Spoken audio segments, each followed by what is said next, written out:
But before we get into business, guys, can everyone hear me? We okay so far? Sounds okay? Awesome. Everybody have a good weekend. Really nothing more important than that, right? Trading's trading, whatever. Hope you guys had a great weekend.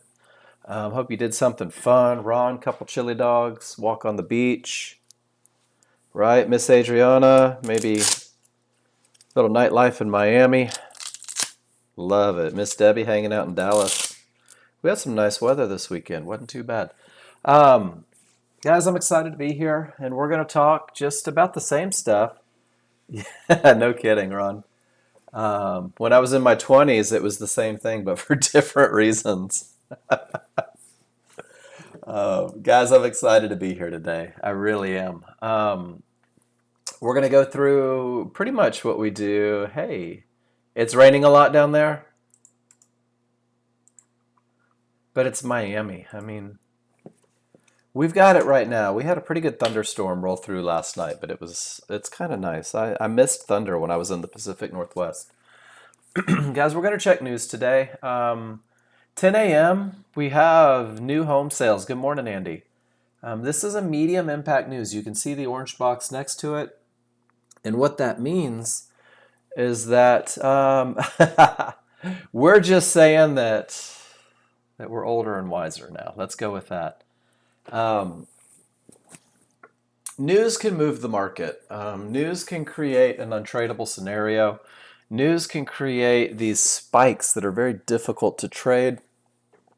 So when we know where news is, that's really a pretty big advantage for us, isn't it? And they just give it to us. They just say, hey, Mark, guess what? 10 a.m., there's some medium impact new home sales. It might not do a darn thing to the market, but it has the potential to run you over if you're in a trade. So why not go get a Pop-Tart or something? Toast a waffle, eat a bagel, fill your water, pet the dog, whatever. Just anything other than jumping in front of that freight train of emotion.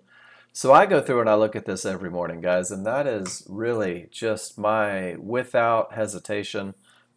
I make that happen.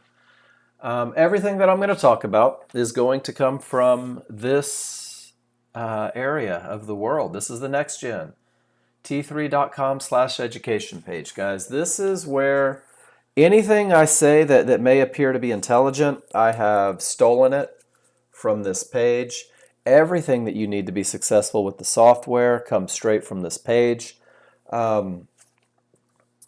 I don't hold back from you guys. I want to see your success. I want you to be happy and healthy and wise. And the easiest way to do that, the absolute easiest way to do that is with the high probability trend trade. So this is our focus for the first hour. I mean, every day of every week, guys. High probability trend trade. It's a trade where each indicator on every chart agrees for the trade. There's strongest triggers. There's nothing in the way, nothing between you and your targets. And guys, this is the best of the best. And the way I teach it each and every morning, this can be a trade that typically wins 70 to 80% of the time. This is the trade where you feel your confidence growing because of the success that it brings you.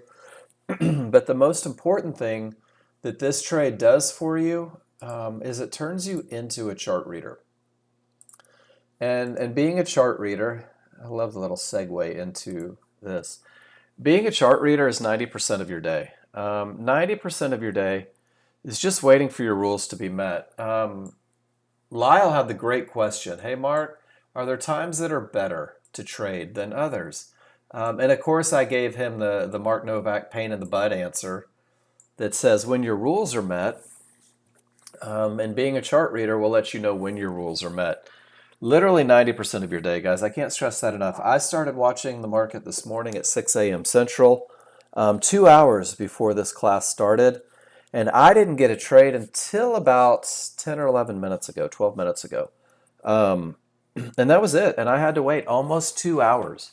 But the 4 minutes that I spent in the market was worth about $300. So for me, the reward of being patient is always worth the boredom of being patient, if that makes sense. Because 90% of the day, guys, we're just waiting for our rules to be met. We're waiting for the advantages to be present. Your chart reading is going to let you know when that happens, and your chart reading is also going to let you understand where the market is likely to continue. And that continuation point will become your entry for the highest probability trend trade that we're going to teach. The chart reading is going to allow you to know where the market is likely to go. It's going to keep you from holding and hoping, if you will. It'll keep you from saying, man, I know that there's 72 layers of resistance above me, but maybe I'll just keep a couple points risk on the trade and hope that it breaks. And you don't really have to do that anymore once you're a chart reader. And then you'll also understand where the market is likely to stop, and your trigger lines are going to allow you to understand that. Recognizing these key Fibonacci areas that are on your chart for hours before you reach them sometimes.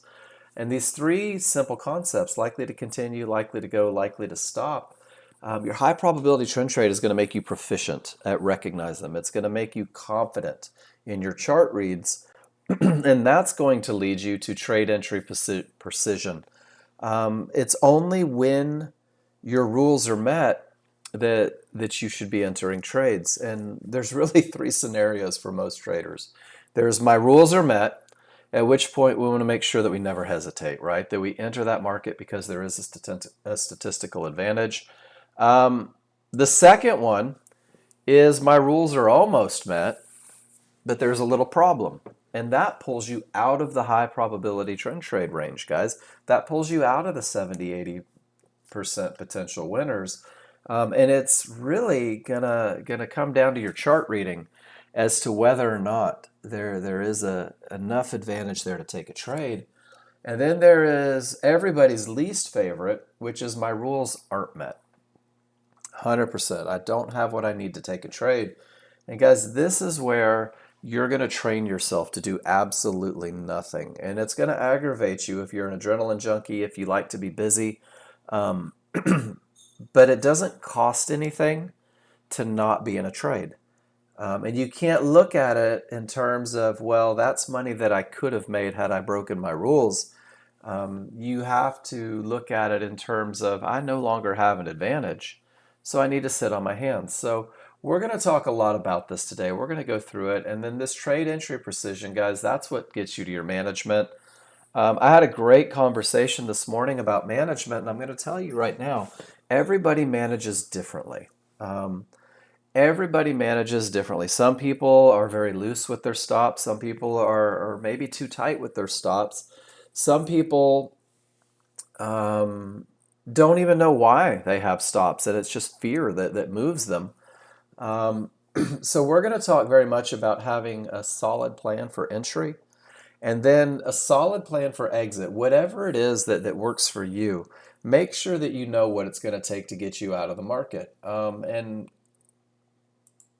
once you know these two things, once you understand what it's going to take to get you in and what it's going to take to get you out, it's just repeating over and over until it becomes second nature, until you're comfortable, until you're confident, until the looks become easy. So your step-by-step path, guys, to becoming a confident trader, it's going to begin with posting in the room. You'll notice that some people have already posted some charts in the room telling me what you see on your charts, telling me how you're reading your charts, because my goal for you as a brand new user, welcome to Nexgen if you're new, is that you become a chart reader, is that you get to this point to where you open up your charts and you're just like, look at that. It's strong, it's going up, there's nothing in my way, man, let's look for a trade. And your analysis will literally take you that long. And we'll do that a few times today. And then the second thing is tracking your real-time performance in the spreadsheet, guys. Nexgen provides it. This is it right here. There's 3 tabs on it. And we ran into a little hitch the other day where, and I'm going to go straight to the tutorial section, guys, and there is your trade tracking sheet. You can download it straight from the site. If you don't have Microsoft Excel, you'll need to download the open document version. You'll need to go to the openoffice.org site so that you can read it. But if you do have Microsoft Excel, guys, it's going to look just like this. And there's 3 tabs. There is the copy of my trades, copy of my tracking, everything that you do, whether it's simulator, whether it's live. But every time you pull the trigger, drop the picture of it in there. And don't just put a picture in there and let it be. Talk about how you felt. Talk about what you saw, what the conditions were, what the advantages were. And then there's a whole section that's called feedback from class, right? Or notes, or whatever you want to call it. You're going to present your picture into the room and you're going to say, hey, Mark, this is what I did. This is what I saw. This is where I entered. And this is where I exited.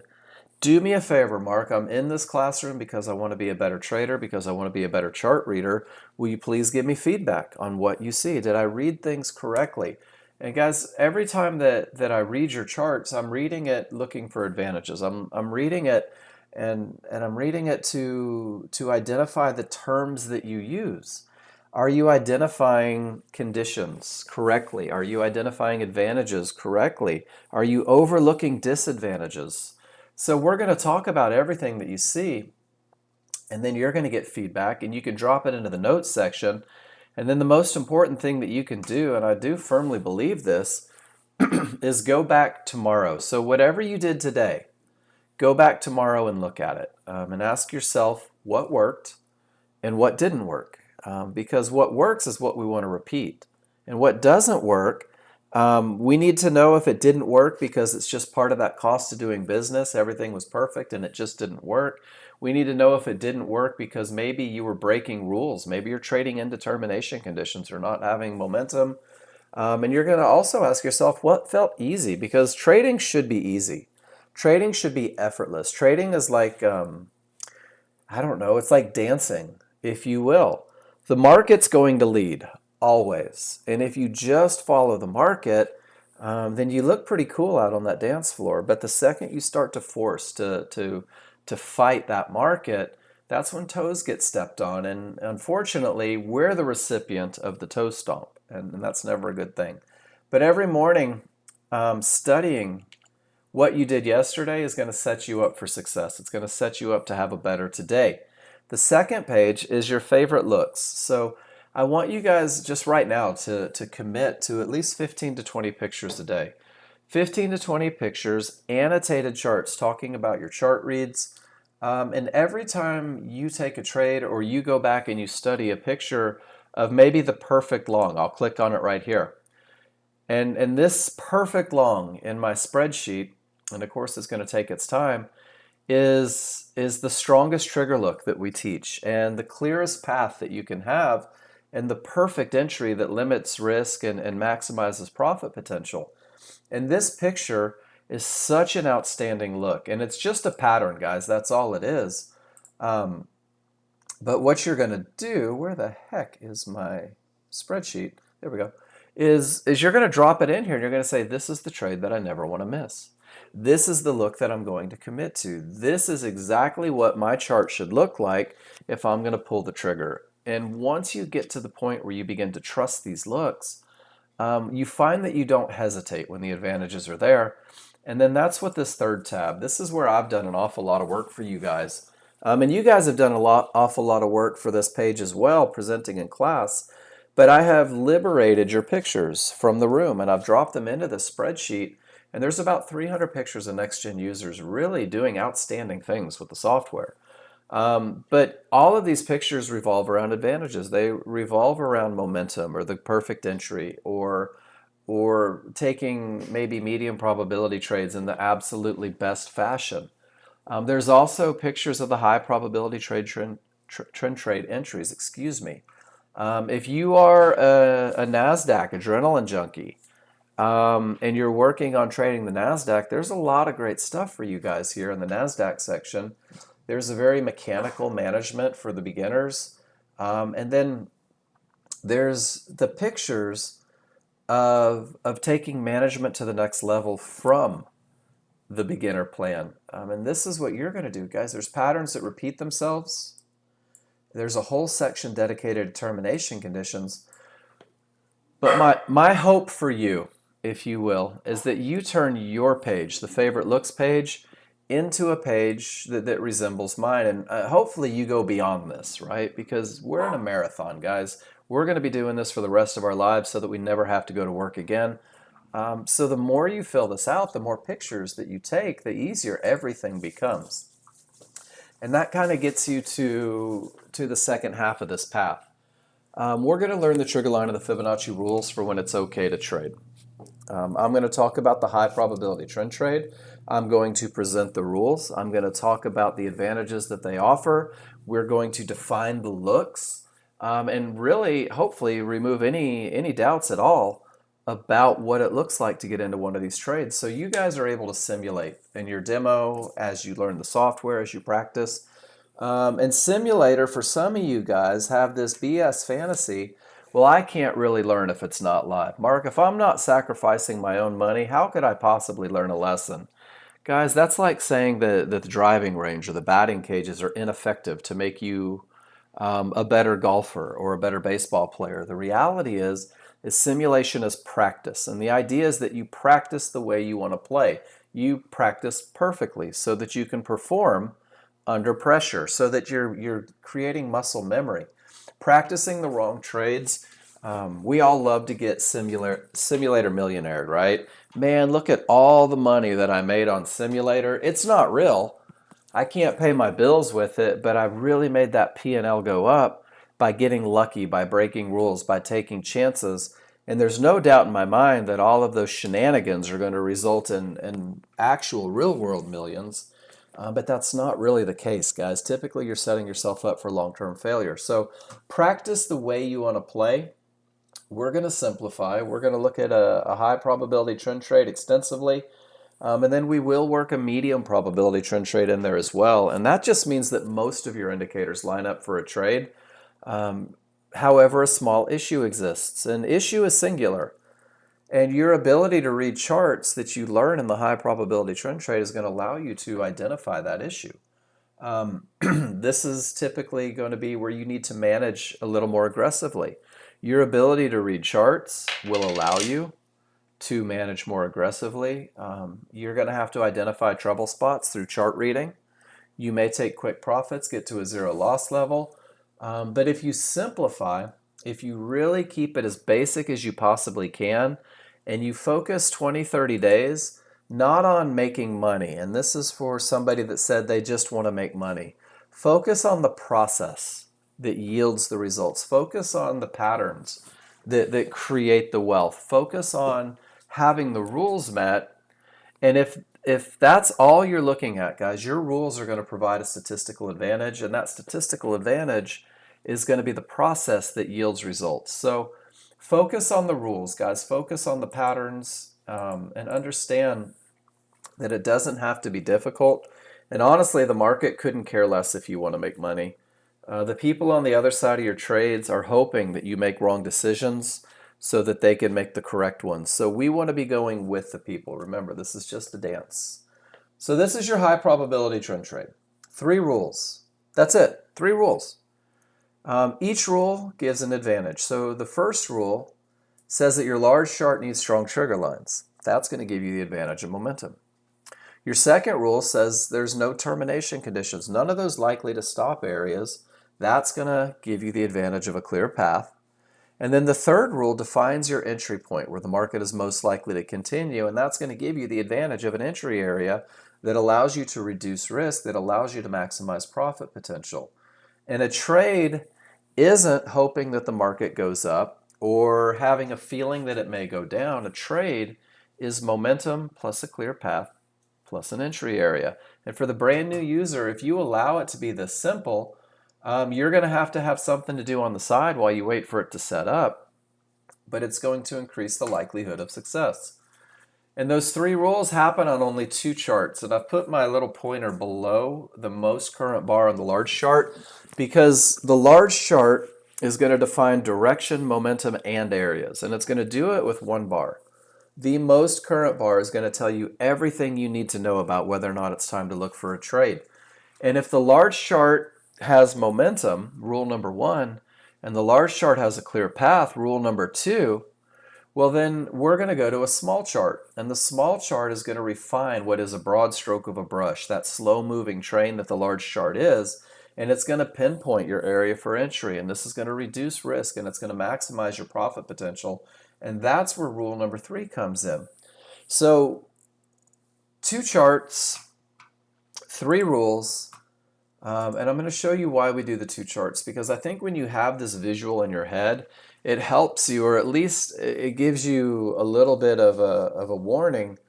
The large chart leads the way. The large chart defines the direction of the market. And when all these guys want it to go up, the market is more likely to go up than down. And then the large chart defines your momentum.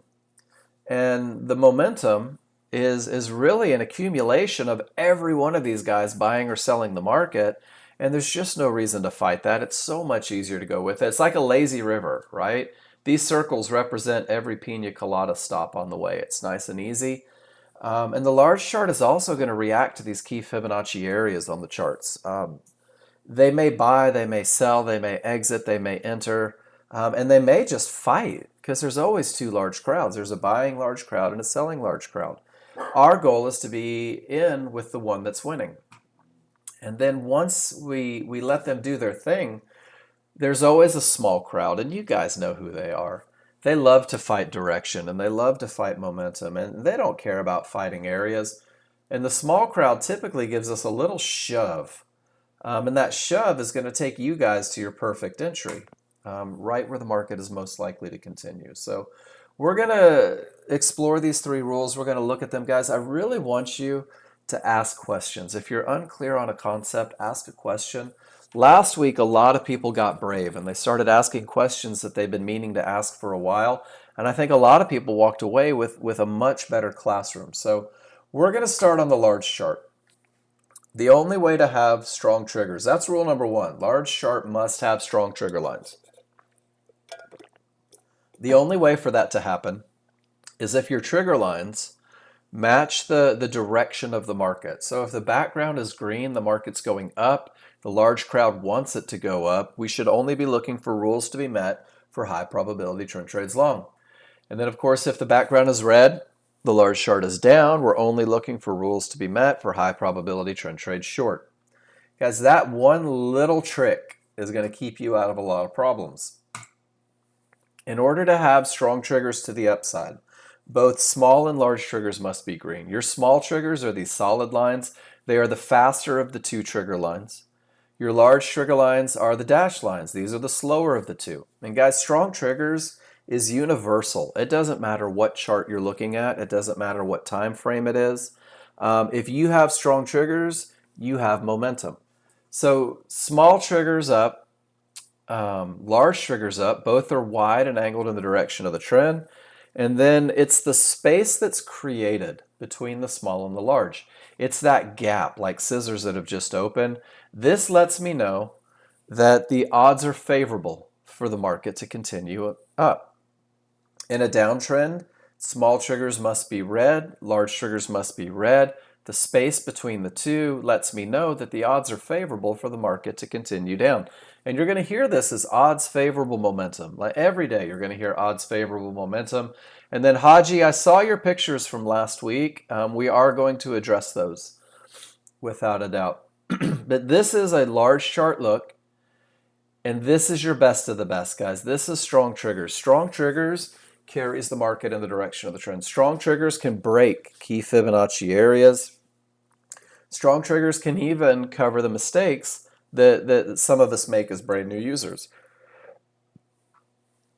When we have strong triggers to the upside, this is the best time to buy Fibonacci support on a smaller, faster chart. We're going to refine 1 bar on the large chart. You guys will be able to pinpoint where this tail is most likely to form. This tail is a pullback on the smaller, faster chart. This becomes your entry for the highest probability trend trade long. Same thing when we have odds favorable momentum to the downside. You guys are going to be able to pinpoint exactly where the top of this tail on a large chart is most likely to form by using resistance on a smaller, faster chart. So odds favorable momentum, guys. This is the best of the best. This is for the brand new user. And just a little warning, I blanket you brand new users with conservative rules, with high probability scenarios. I wrap my educational arms around you, And I say, hey, you don't have to venture outside of the best. Not yet. Learn to be a chart reader. But once you begin to be comfortable and confident with the idea of momentum, once you can recognize it at a moment's notice, you'll find that there are, in fact, more opportunities in the market. With both triggers down, when one of the two small triggers is inside the larger trigger, this is the first sign that momentum is slowing. That's a chart read. Hey, I'm losing momentum. I can still go short, but my chart read on the other charts better be perfection for that short trade because I'm forfeiting that odds favorable momentum. And then when both triggers are down, and both of the small triggers are inside of the large triggers, guys, this is the first weakening or slowing of a trend. Anything can happen up or down, and that's what you're going to hear in classroom a lot. You had an anything can happen look, and then really you don't get to be surprised when anything does happen, when your trade doesn't work out the way you hoped that it would, because at this point it's a crapshoot. It's either going to go up or down, and honestly, you're just not sure. And then these anything can happen triggers right at Fibonacci support. Guys, this is when areas hold. This is when areas don't break. This is when you get that giant red flag that you've reached an area that may stop the market. And that's actually our second rule. But first I want to talk about Haji's pictures. Because he put these in yesterday, or Friday, and it's a pretty good look. And he's asking, so does this mean momentum or just a change of direction? Do the small triggers have to be on the other side of the large to signify momentum? So Haji, and guys, these are the questions that I absolutely love. In order to have momentum, the small triggers have to be above the large triggers, or the small triggers have to be below the large triggers. Remember that your small triggers are a fast-moving indicator. Your large triggers are a slow-moving indicator. So on Haji's picture here, the small triggers are down, so the fastest of the moving indicators is down, but they're still above the large, so it can't be odds favorable, but the immediate momentum is to the downside. So is it momentum, Haji? Absolutely it is. And if your large chart says odds favorable momentum to the downside, if your large chart says that the market is more likely to go down, you can actually take advantage of this immediate momentum to look for continuation of the short trade. Does that make sense, Haji? It's not a high probability scenario, but what you're doing is the small chart is refining the large chart. The small chart is telling you in the moment that the momentum is picking up. So it's kind of confirming what the large chart is telling you. And guys, that's a little bit advanced, and that's a chart read that's going to come in after you're comfortable with looking at your indicators. And then let's do one more here. Remember, the large chart leads the way. And Haji, I love the order of operations that you put this in. Large chart leads the way, right? Large chart says what direction we're going. Large chart says whether or not we have momentum. Large chart's even going to react to the areas. So Haji, what you have here is smalls below the large. Notice that the large triggers, the small triggers in the background, the colors don't match. And someone asked me last week, well, do they have to match for there to be a trade? Well, they don't always. But for a high probability trend trade, the only look that gives me momentum is this one over here. So over here what I have is smalls below. The market says down. And this is a tough look to take a long on because you don't have any momentum pushing it. You don't even have anything can happen triggers. And you said nothing beyond the midband to bounce off of except your stop. And guys, this is where I come back and I say, large chart defines direction, large chart defines momentum, large chart defines areas. The small chart, we only look for a signal when the large chart says go. So Haji, what you ran into here is you gave up your advantages on the large chart. And you hoped that an entry on the small chart would carry that market up. Does that make sense? So there was no entry window because there were no rules met. And this is where things become a little problematic as you go through because you'll get focused on the entry and not the overall picture. Large chart leads the way. My brother and I were talking extensively about that this morning, Haji. How the large chart, when you allow the large chart to tell you what the market wants to do, when you allow the large chart to define those first two advantages, life just becomes easy. It really does. And Haji, I'll show you a picture that's very similar to what you just had here. You're coming off of resistance, right? And then off of support, and you're thinking long trade. But notice how my large chart says up, my large chart has momentum, and it's a big difference between that look and this look. And then what happens is once you have the best look on the large chart, it becomes easier to capitalize on those moves. And it takes a while to trust that because you guys spend your first 30 days focusing on entries, and you get so good at these entries that sometimes we forget to let the large chart lead the way. So large chart has strong triggers. We've defined it, we've looked at it, it's there, we're happy with it. Let's see if we can find a real world example of strong triggers. Ooh, there's that grind all the way down. That's odds favorable momentum, ladies and gentlemen. That's a separation between the small and the large. This is also odds favorable momentum to the downside. But guys, that's only a little bit of what we do. There was a big grind down, but you'll notice odds favorable momentum. There's one of those tails, and the market continues down. There's that anything can happen look, and there's one of those tails, and it does continue down because we do have a clear path. Odds favorable for the push down, odds favorable for the push up. So you can literally go back and you can study this look. Wow, look how quickly that momentum dropped the market.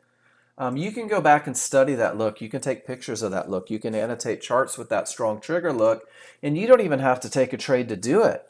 You can scroll back 10 days on about 15 different markets and cement that look of momentum in your head, because once you have strong triggers, we have to make sure that we haven't reached an area likely to stop the market. We have to make sure that we haven't reached a termination condition.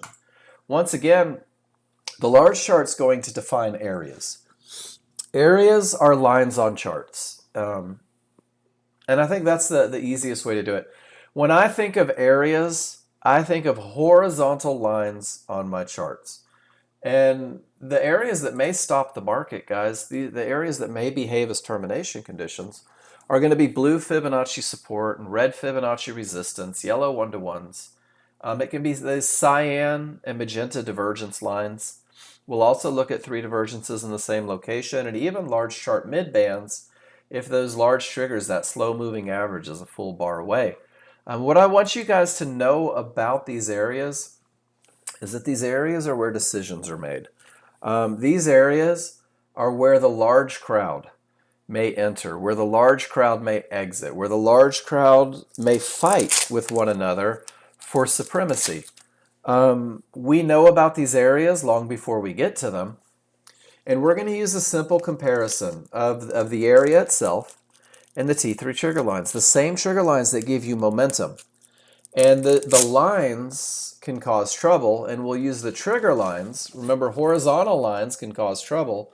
And then we'll use those trigger lines to understand whether those areas are likely to stop the market, whether those areas have the potential to break, or whether those areas have broken, and now we have that clear path, and it's time to look for a trade. So that simple comparison of the area and the T3 trigger strength and location, and it all starts, everything starts on termination conditions with price reaching the area. This is one of those lessons that people miss out on for some reason. I think I did too for a while. Price has to reach the area. Notice these dynamic Renko bars come down and hit Fibonacci support. When they hit Fibonacci support, this is where the decision-making process gets set off. This is where maybe sellers take profits. This is maybe where buyers are waiting to enter that position. And guys, you knew about this blue line for sometimes days.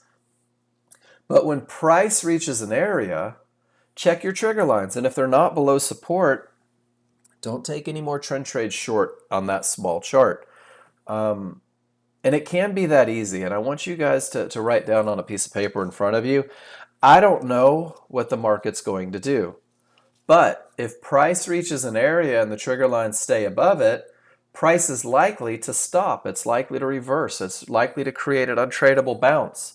It's likely to separate me from my money if I take another short trade. Does that make sense to everybody? Price reaches the area that sets off the decision-making process. If the triggers remain above support or below resistance, sit on your hands and do nothing. Well, that is the absence of a clear path. The path becomes clear when both your small triggers and your large triggers get below the area in question. So when both small and large break support, support behaves as resistance. The area is broken, the path is clear. And remember, we're using the most current bar, guys, which means that on this bar right here, both small and large have cleared support. Support behaves as resistance. This bar hasn't reached Fibonacci support yet, which means that I have a clear path. I also happen to have that odds favorable momentum, that best of the best look. You guys are going to be able to pinpoint with pretty amazing accuracy right where the top of that tail is most likely to form, to be able to sell high at resistance on a smaller, faster chart when you have odds favorable momentum and when you do in fact have that clear path. And then this fib becomes a target. It becomes that likely to go to area. Is everybody comfortable with that? And let's go back to the NASDAQ real quick. And I want you guys to see. We'll use this example right here. Price reaches Fibonacci resistance. When price reaches Fibonacci resistance, even with odds favorable momentum, you guys can say to yourself, no long trades into resistance. This is an area that may stop the market. Straight from resistance, I want you to see how it pushes back to support. When it hits support, you can say to yourself, all my triggers are above. I can't go short yet, and look at that, the market goes up. I actually was able to capitalize on that through some pretty simple chart patterns. And then the market turns and the momentum becomes overwhelming. Notice how the small and the large get through support. Support is now behaving as resistance. And then it reaches support and we sit on our hands.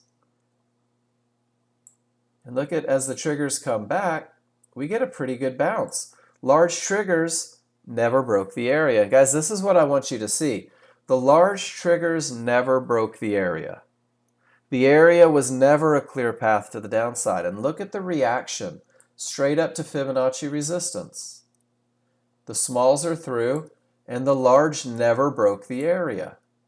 We're waiting to see what happens, guys. And sometimes it's 1 bar, sometimes it's 4 bars.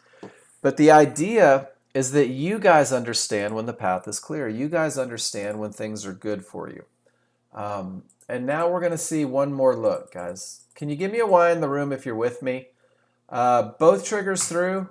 Go, go, go. Look for your rules to be met. The path is clear. No triggers, no trade. And then there's one other look, guys, and this is going to be your first medium probability trade with odds favorable momentum, and I can't stress that enough. So I'm going to go all caps for you here. With odds favorable momentum, if the smalls, you know what, I'll say small triggers to make sure I don't leave anyone behind.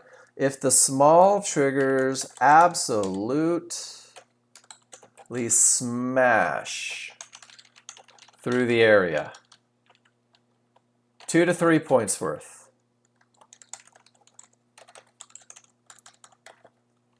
the area, because of momentum, has the potential to break. And guys, you're going to see areas break all day long. Your trigger lines will let you know when that potential is there. But, and here's the big thing, guys. That was one too many period, you English majors. Because the large triggers have not cleared, it is not broken.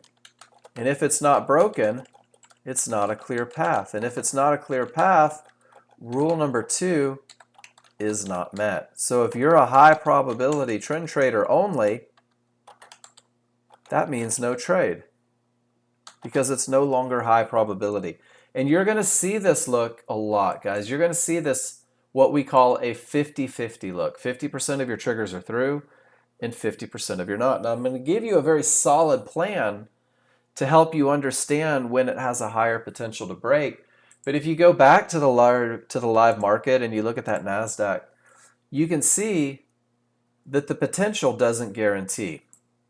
And once again, you can see that the potential doesn't guarantee. So I'm going to give you a plan on a smaller, faster chart to understand when that potential goes up. So that's going to be your first medium probability trade. But let's focus on the best of the best first.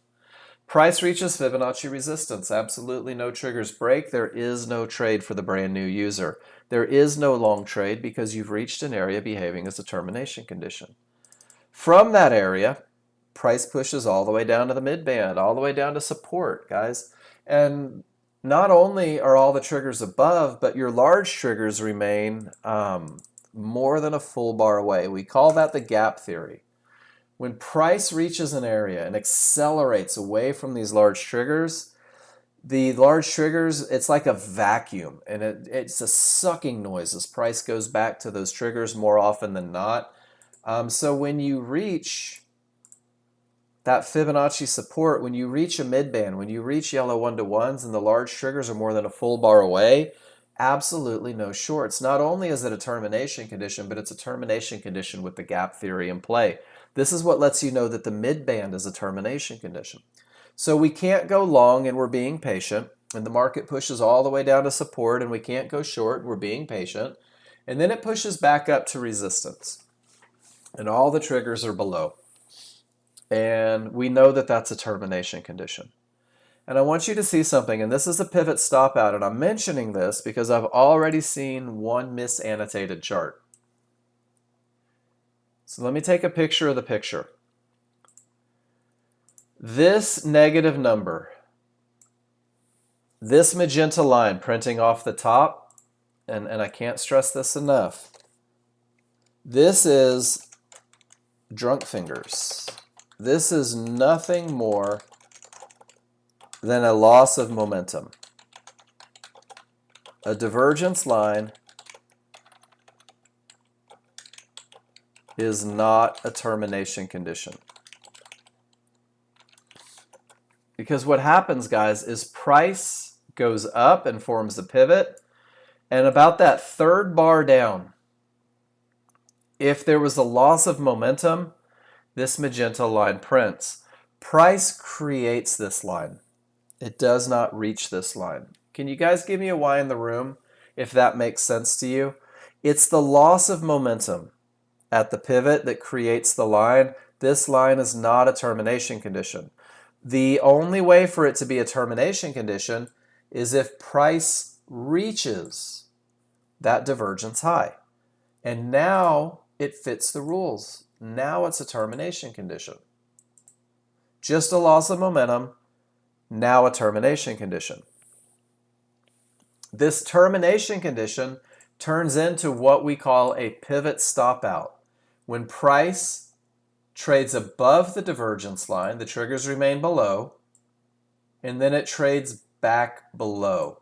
Now and only now is it a pivot stop out. Now it's that pivot stop out, and pivot stop outs are pretty powerful. They can reverse the market.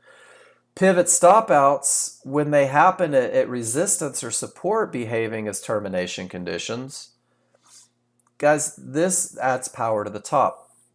So this is one of those instances where I can't go long, and then I'm not going short. I can go long, but I lose, and I can go short, but I lose. And then I can't go long into resistance, a divergence high, or resistance. And this pivot stop out at Fibonacci resistance reverses the market. Those large triggers go from green to red. That's a good sign. That makes this a strong top. So a termination condition that reverses the market is a strong top. Until it reverses the market, it's just a termination condition. I end up with odds favorable momentum. And I also end up with a clear path And guys, there's that tail. This is where you guys are literally pinpointing where the market is most likely to continue. And that becomes your highest probability trend trade. That becomes the one that typically wins 70 to 80% of the time. A high probability trend trade that happens after a termination condition. On the large chart, there's even a whole section called First 30 Days and Beyond Consistent Winning Trades. That's your focus. That's your focus for the first 30 days because this is the one that typically wins 70 to 80% of the time. So we're going to see it one more time, guys. Even odds favorable directly into the area. Congratulations, Gino. Gold Met, I love to hear that this early on a Monday. So now the goal is, if your goal is met, you've achieved what you need to achieve, shut it down and go play golf. Don't give it back trying to be a hero, getting greedy, or give it all back. That's up to you. I don't tell you guys how to trade. But I see a lot of accounts blown after goals were met. Guys, price reaches yellow 1-to-1s. The triggers remain above. This is a termination condition. And if you go short, you get stopped out. And then price reaches Fibonacci resistance and the triggers remain below. And if you went long, you got stopped out. And then there's this indecision where triggers don't match and none of the triggers get above resistance, guys. And there's 45 minutes of a fight. 45 minutes of a fight where your rules aren't met, where you don't have odds favorable momentum, where you don't have a clear path. But towards the end of that 45 minutes, you end up with momentum. You also end up with a clear path because all the triggers are above resistance. Hey guys, there's your entry. That's your 10%. 90% of your day is waiting. 10% is capitalizing when the rules are met. And I'm telling you right now, it's what you don't do when the rules aren't met that's going to allow you to really make money when the rules are. So is everybody good with the concept? Price reaches an area, no triggers, no trade. Smalls above, large below, it has the potential to break. If it's perfect, we'll look for it. And then once the smalls and the large are through the area is clear. And guys, for the new user, not going to lie to you, to the brand new user, if you just commit right off the get-go that my only two looks, the only two options that I have are either terminations are true or terminations are false, and you leave that potential to break out of the equation for a little bit, what you'll find is it's a little bit easier. You're going to wait a little bit longer, but it's a little bit easier to begin to learn to trust momentum, to begin to identify these problematic areas. And then that will carry you to what we call the medium probability trade eventually. But there's one more termination condition that was in that list that I want to share with you guys, and that's 3 divergences in the same price range. Once again, divergence is nothing more than a loss of momentum. But if you lose momentum 3 times in the same spot, the market's likely to reverse. It's likely to push the other direction. You're going to see it on a large chart. You're going to see it on a range chart. You could see it on a minute chart. You could see it on a daily chart, a monthly chart, a yearly chart. The phenomenon is consistent. 3 divergences in the same price range may terminate the trend. But you'll see it on a small chart first. On the large chart, we're using lines to define problems. On the small chart, we'll use those lines to define entries. So the only termination condition, the only time when rule number 2 is not met on a small chart, or rule number 2 isn't met, doesn't matter small or large, is if 3 divergences print from a low or from a high. This becomes more powerful when those trigger lines become anything can happen. Remember, I said momentum is momentum, guys. And if you've got momentum on the large chart and you've got momentum on the small chart, that's just the double whammy, feeling good. But you'll see change happen faster on a smaller, faster chart. So you'll see 3 divergences. You'll see weak triggers. You may even see that head and shoulders pattern. That adds fuel to the fire. But you'll see those looks at a low and a high when the large chart can't tell you fast enough that it wants to go the other direction. When the large chart can't say, hey, John, hey, Chris and Jamie, Debbie, we're going to change direction, but we're going to make you think that we have odds favorable momentum up. But on that smaller, faster chart, these 3 divergences say don't take that last long trade. It's less likely to work. The market may reverse. And that is the only small chart termination condition, the only time when rule number 2 isn't met, using a small chart. So far, let's see what we have. We have momentum, right? Let's go to the NASDAQ. Look at those weak triggers and how the market turned. I have odds favorable momentum. I also have a clear path. I'm at the tail end of momentum and my path is clear. When your chart looks like this, guys, it's time to look for an entry. It's time to go to the smaller, faster chart and define where the market is most likely to continue. We're going to do this with such precision that you guys will use a limit order. And that limit order will be used at areas, fibs, midbands, yellow 1-to-1s. Remember, areas on the large chart create problems or targets. Areas on the small chart will be used for entry. But the key and probably the most important part of this concept, guys, is that those areas are inside of what we call favorable large triggers, because favorable large triggers give you the largest advantage to have the least amount of risk. It gives you the biggest advantage to pinpoint the smallest window of opportunity where the market is likely to continue. So on your small chart, you're going to have large triggers and small triggers, guys. And these are the same trigger lines that allow you to identify odds favorable momentum. But what Nexgen has done is they've taken the large triggers from your large chart, right? That big slow moving chart, and they've synthetically imposed them onto your small chart. So it looks like you have two sets of large triggers. One is smooth, native to the chart. The other is stepped. That's the large trigger from the large chart. Now, believe me if you wish, but when these are wide and angled in the direction of the trend, when they are layered one on top of the other, like two snakes riding piggyback, this is the best of the best look. Triggers are moving averages. Price typically returns to the moving average. But the challenge is we're using a large chart and a small chart. And actually, it's not a challenge, it's a huge advantage. So we put the correction point for both charts onto one chart. And when they're one on top of the other, that correction point is very well defined. And when there's areas that fall within it, it's even better defined. Triggers don't cause bounces. Areas inside of triggers cause bounces for the new user. So favorable large triggers means that they're one on top of the other. It means that that correction point is stacked.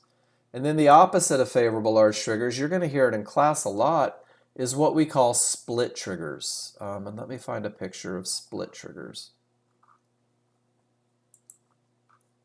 And split triggers means that the large triggers and the synthetic triggers are not one on top of the other. They're not overlapping. They're not trending together, which means that you have two separate correction points.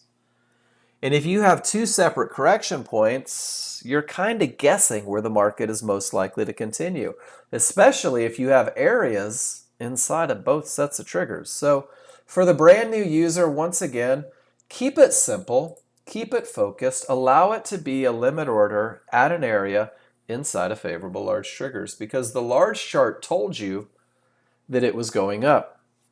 The large chart on the most current bar said that you had odds favorable momentum, and the large chart told you that the path was clear because you haven't reached resistance yet and you've already cleared the previous problems.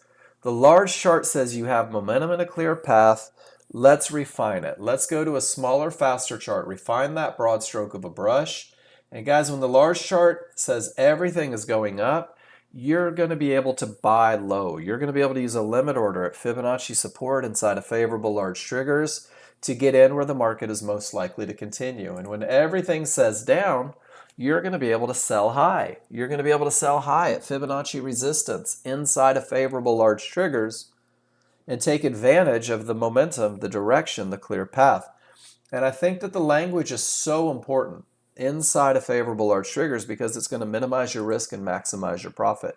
And we're able to pinpoint with this level of accuracy because what happens in one bar on the large chart can be broken down into 15 to 30 bars on the smaller, faster chart.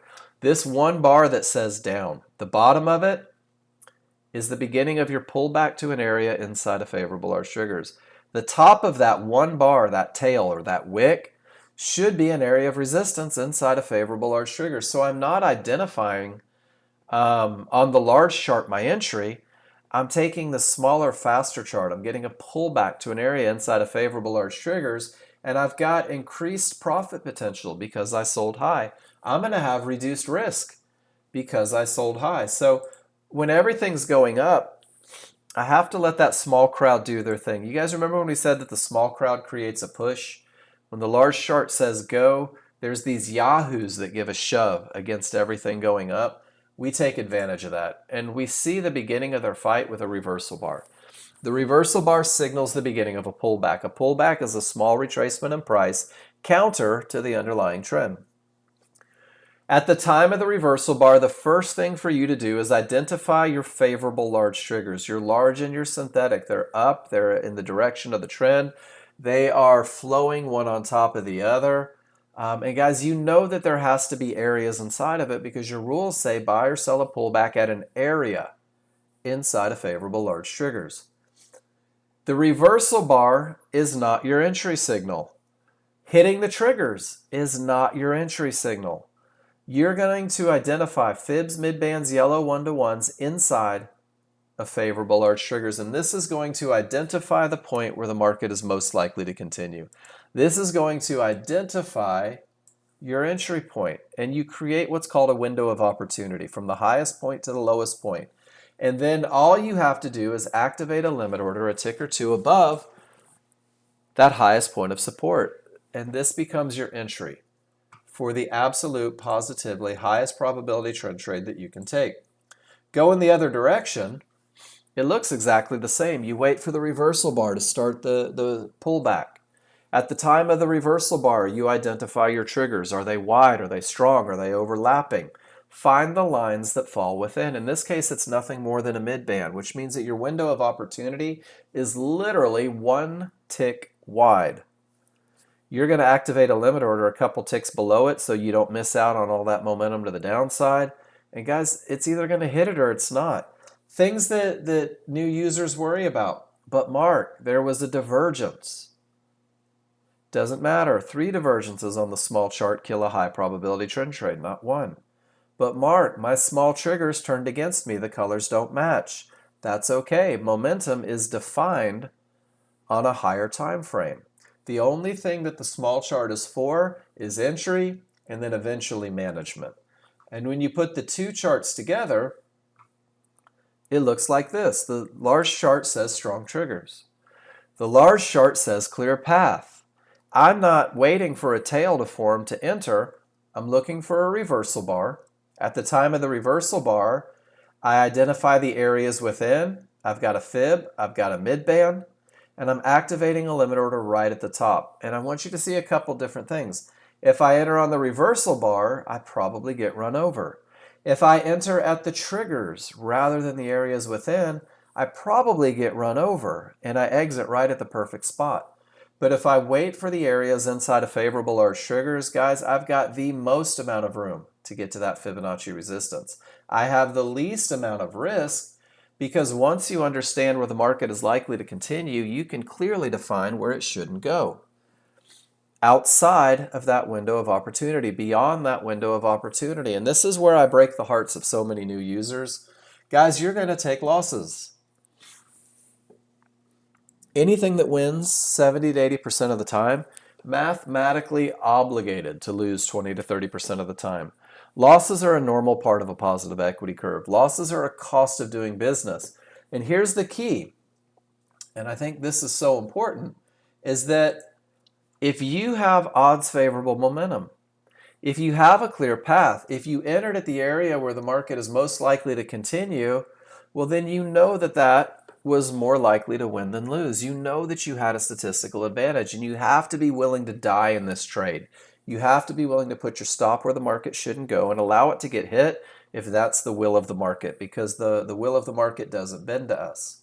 What's amazing, though, is once you get a reversal bar in the direction of your trade, and that's going to happen more often than it doesn't, you can reduce risk 2 ticks below that long, 2 ticks above that short, and you'll get to the point to where even trades that don't work, you might find yourself losing 2 or 3 ticks, losing $20 to $30 when you have the potential to make $3, $4, $5, $6, $700, and your risk to reward looks pretty outstanding. And guys, I've had days where I've lost 60, 70% of my trades and still come out goals met because the methodology allows me to be successful. The methodology allows me to pinpoint my entries, and the methodology is pretty easy, and it's easy to study. When the large chart says go, wait for the reversal bar. At the time of the reversal bar, identify your trigger lines. The reversal bar is right there, guys. This happens in a couple seconds.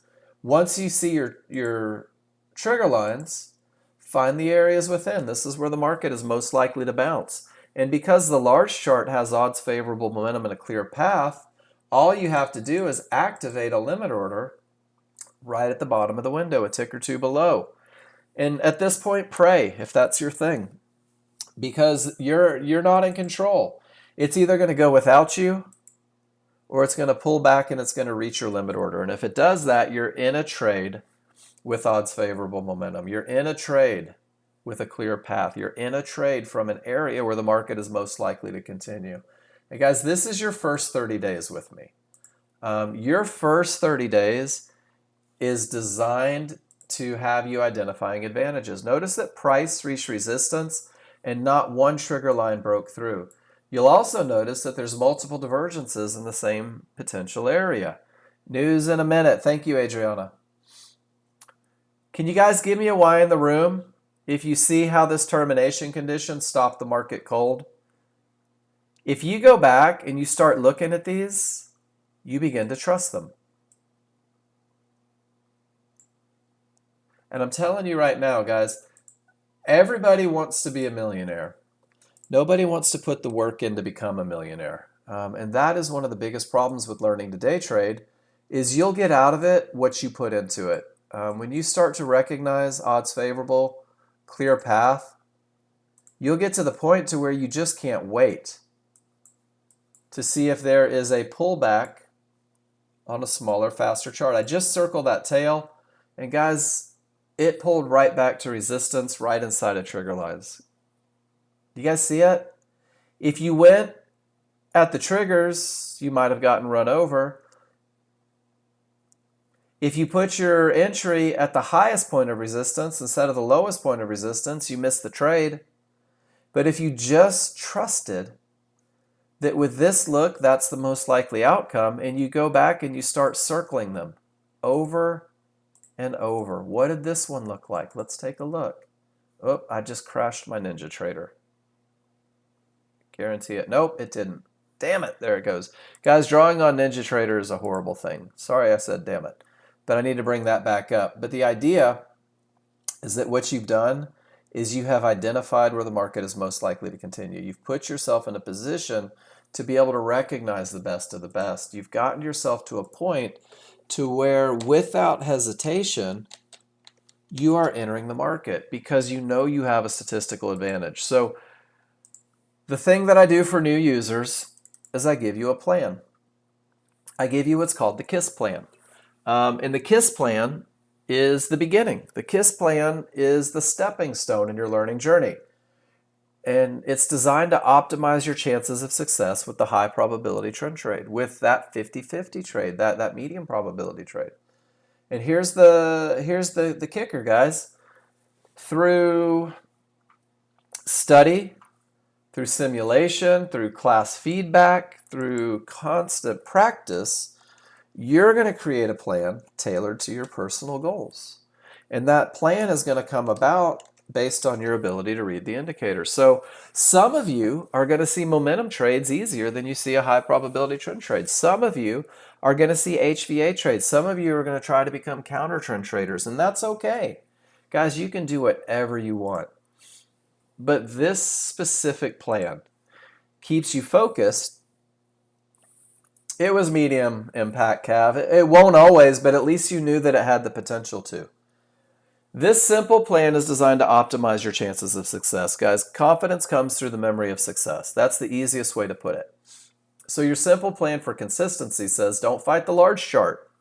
And define your entry. And guys, your is all caps. Your is highlighted because I want you to understand that the plan that you're creating with the software is your plan. And your plan may be 100% identical to the KISS plan, but here's the thing, is it's not the KISS plan. This is Rob's plan if this is what he chooses to follow. This is Vittorio's plan if this is what Vittorio is going to commit to. You have to write out exactly what it's going to take to get you into the market. That's the only way you can be consistent in following your rules. If you leave wiggle room, if you leave room for opinion, your opinions are going to get you into the market without advantages. So you have to define your entry, and you have to understand that you're entering because the large chart says enter. You're entering because the advantages were on the large chart, right?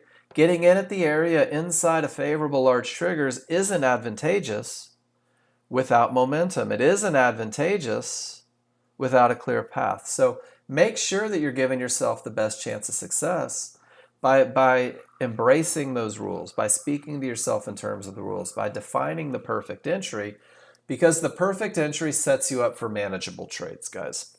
In the same way that your entry is mechanical, so much so that you can use this checklist.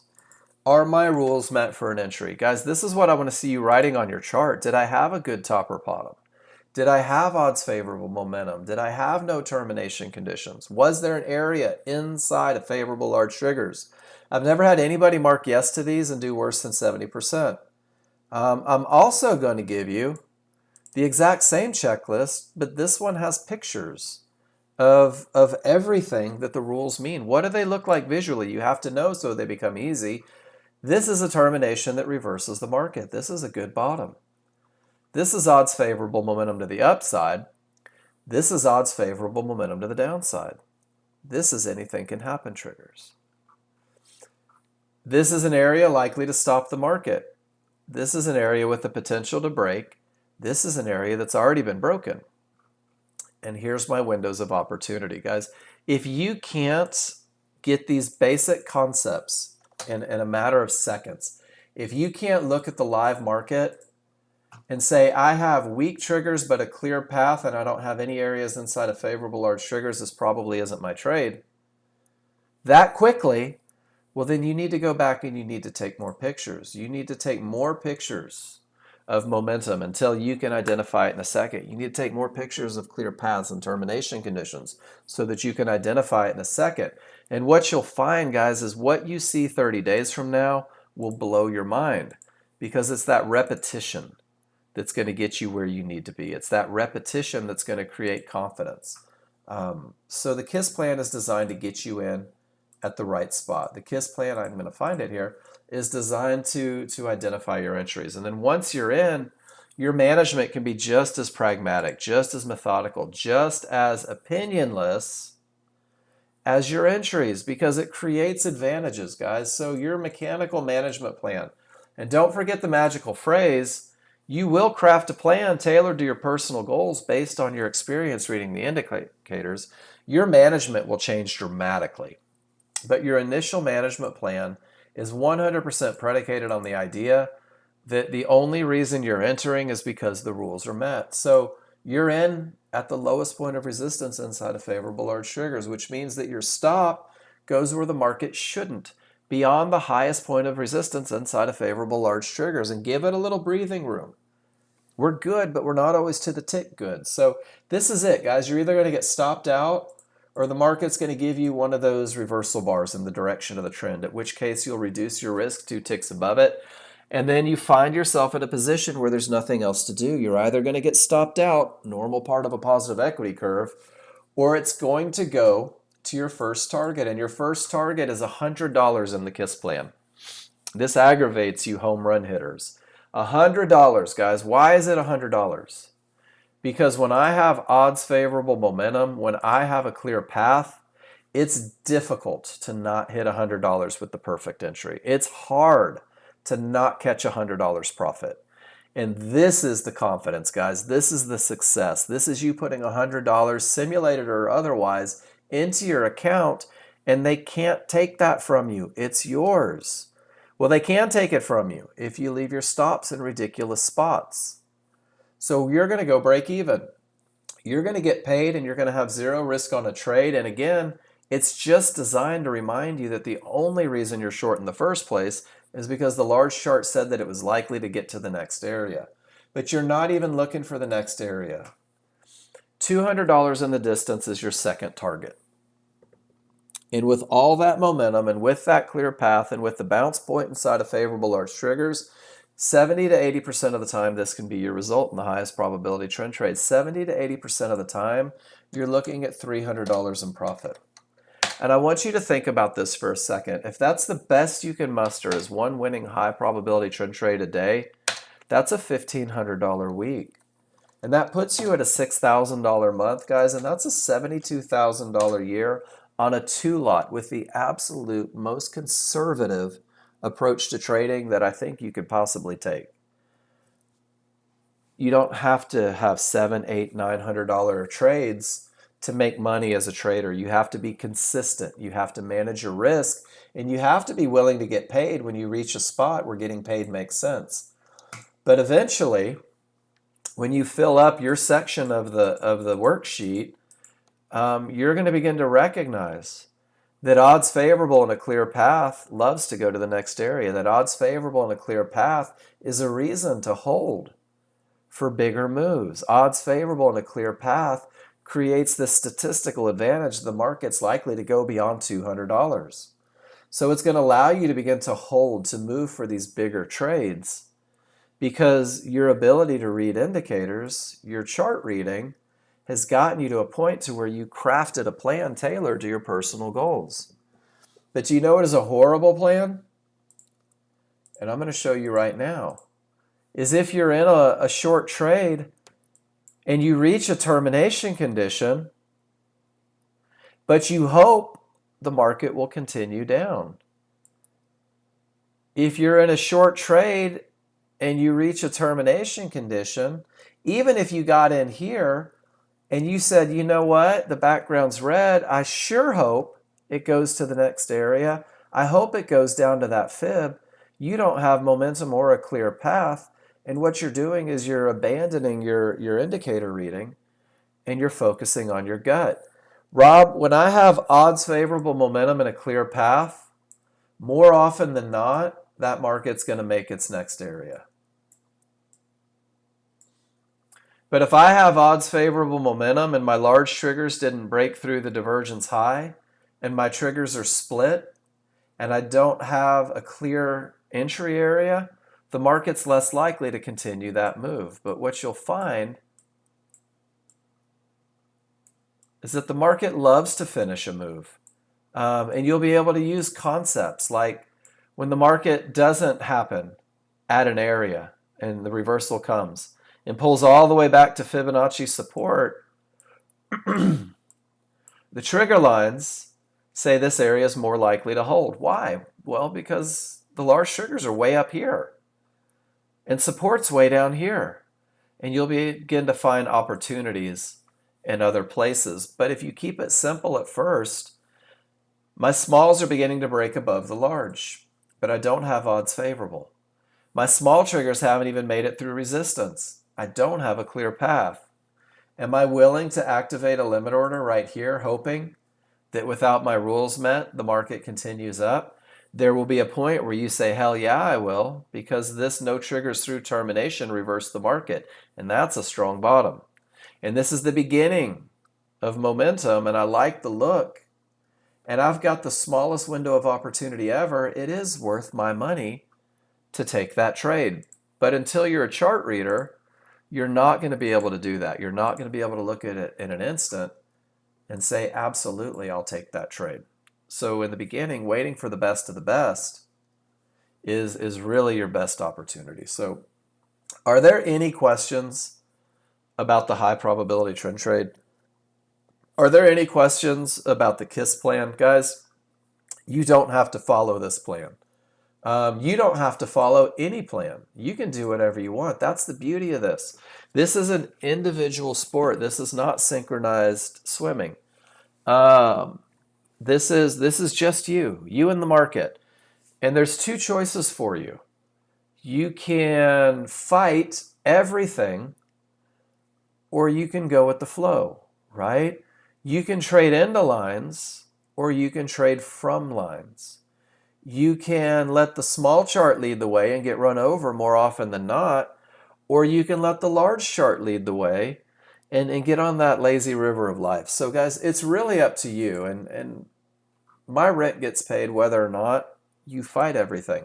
But this is designed to optimize your chances of success, guys. This is designed to be the best of the best for you in the beginning. I've dropped every one of them in the room. I've dropped in the KISS plan. I've dropped in the checklist with pictures. Right now, I'm going to drop in every picture that I use to teach the first hour. There's your PowerPoint right there. And I'm going to leave you guys for 5 minutes. I am a huge fan of standing up and getting the hell away from your computer every now and then, standing up and getting away, rolling your chair back, whatever you have to do to just breathe deep for a second and stop looking when the rules aren't met, because when the rules aren't met, you don't have a statistical advantage. And if you don't have a statistical advantage, your brain may begin to try to fabricate one. So I'm going to take 5 minutes, guys. When I come back, we're going to start looking at charts and we're going to look at advantages. And the only thing that I'm going to look at, and I can't stress this enough when I look at your charts, is momentum, a clear path, and an entry area. Momentum, a clear path, and an entry area. And you either have it or you don't. If your trade falls outside of the high probability trend trade, the easiest way for you to get feedback is to tell me what you're reading. Tell me what your advantages were. Tell me what you recognize as a disadvantage. Tell me what your chart read was, and we'll focus on your chart read. If your entry could have been lower risk, we'll talk about a better entry. If your exit could have been higher profit, we'll talk about a better exit. But I need you to give me the information on the chart. I need you to give me the information that says, Mark, I had momentum, but no clear path. Here's my entry area. Can I do it better? If you don't want feedback on your charts, guys, if you're just posting them in there and just going, hey, check it out. I'm kind of a badass. I want to trade, right? That doesn't do anybody any good. Go put it on your grandmother's refrigerator. She loves it. But I want to see this. This is not a pivot stop out, but this is a second higher divergence. And I hit resistance, and that's a termination condition. But I noticed that when it came back to support, I still had smalls above the large. So I took a close on the correct side of the fastest momentum indicator. I got out for profits, and then I got out at trouble. Because I don't hope areas break. I get paid at areas. And notice that the large chart led the way. And if the large chart didn't look like that, I would never ever look for an entry. And Paul, halfway rules are the most dangerous rules. Halfway rules are the most dangerous rules. When you start adding charts, you start looking for reasons to enter on every chart, and you'll let the charts take advantage. This had something to do with 4 different charts, but I only needed 2 for the large chart read. And if the large chart read doesn't say go long, then I'm never going to look for the long on a different chart. And JN should confuse you guys. You guys forget that Nexgen's been around for 27 years. For 27 years, John's been working with this software. He wrote the software. For 27 years, he's been reading charts. Using Nexgen, Paul. He's been reading charts longer than that. But I'm telling you guys, it's not fair to yourself to put expectations to trade like somebody who has 1,000 times more experience than you. So stay in your lane, know your limitations, keep it simple at first, and your chart reads will take you to the next level. So I'll be back in about 5 minutes. When I come back, we'll get into that second half. We'll start looking at your pictures. And man, just for grins, did anyone notice that that was the termination condition? I'll leave it with you guys. We'll see what it does. Back in 5.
All right, guys. Man, Rob, honestly, I would have rather just dropped 100 grand in Apple and then I'd be done.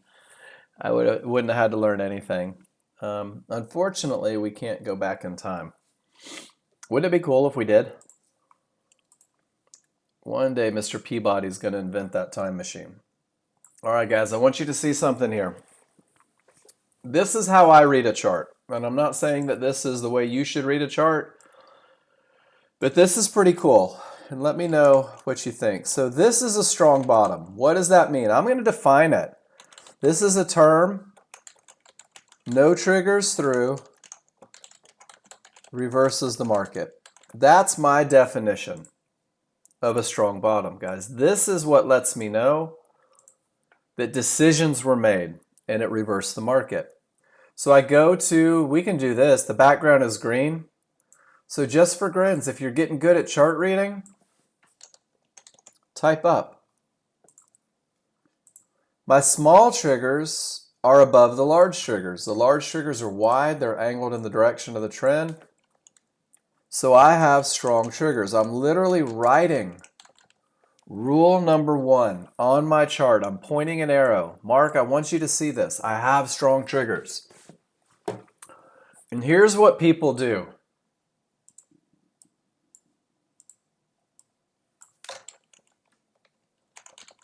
Entered at mid-band, and it ran me over. Dag nabbit. Mark, you suck, right? And this is pretty normal. This is pretty normal. So, and I'll even see this. Man, it was perfect. And I'll see a stop way down here. So guys, I'm doing this because I want you to see how I'm going to read your charts. And I'm going to point out things that may hurt your feelings. And I'm going to start with what you have written. I'm going to go, man, whose chart should we pretend this is? This will be Paul's. He hasn't been with us in a while. So Paul says, hey, Mark, check it out. I had a strong bottom. None of the triggers got through that divergence line. It reversed the market. And man, that's a great look. And I identified that. And the market's going up. The background is green. And look at this momentum, Mark. Look at that best of the best momentum from a strong bottom. Man, I'm so excited. And then I got run over. And look where it stopped me out. And this is where I say to Paul, I said, Paul, man, I love your looks, right? Spot on, strong triggers, or strong bottom. Absolutely odds favorable.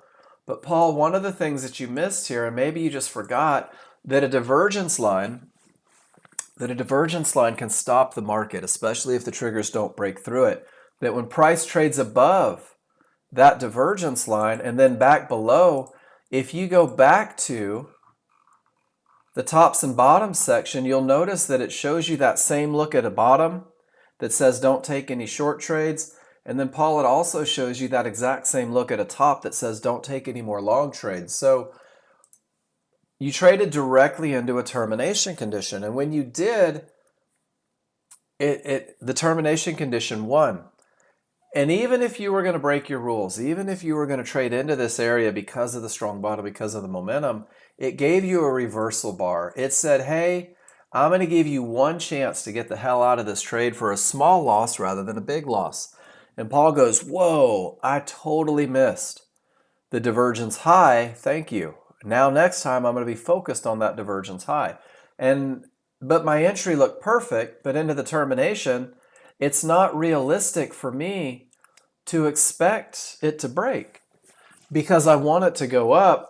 And then because of the reversal bar, even with my mistake, I had the opportunity to take a $50 loss instead of a $350 loss.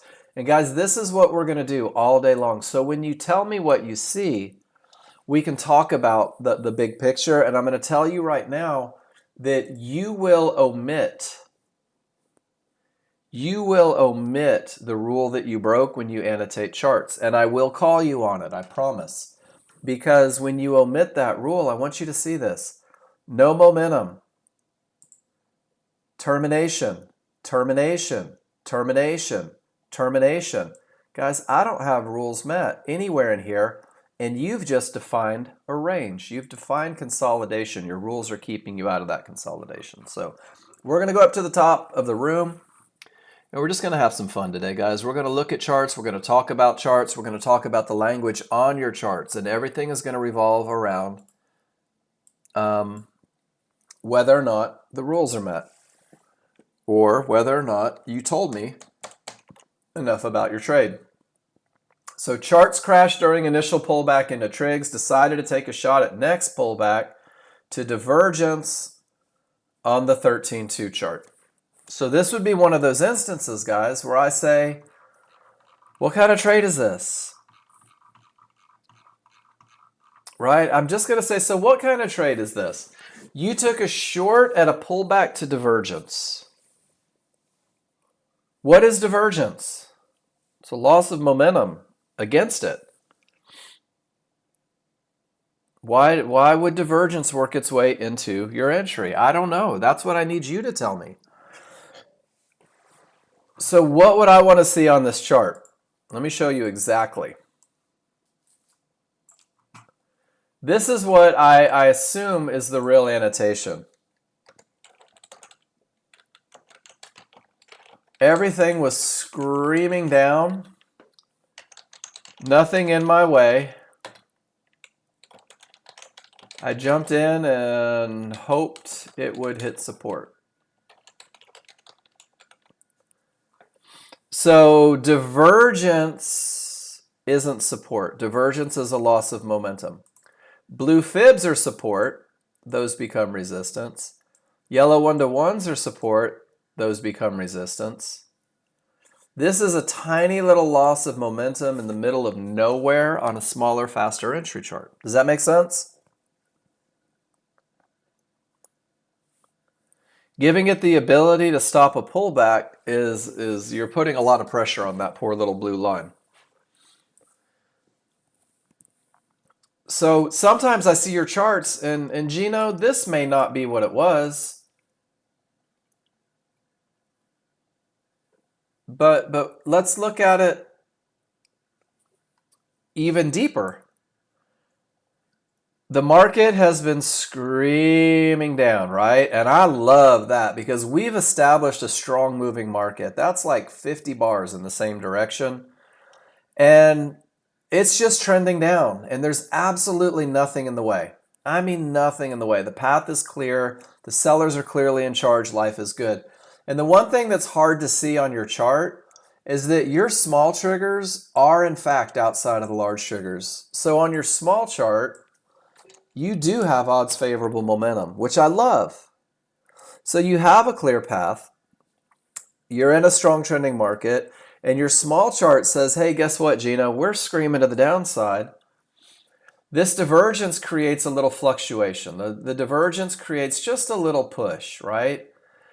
And you say, I'll tell you what, let's get past that point where I knew there was a fight with odds favorable momentum, and I'll take it down.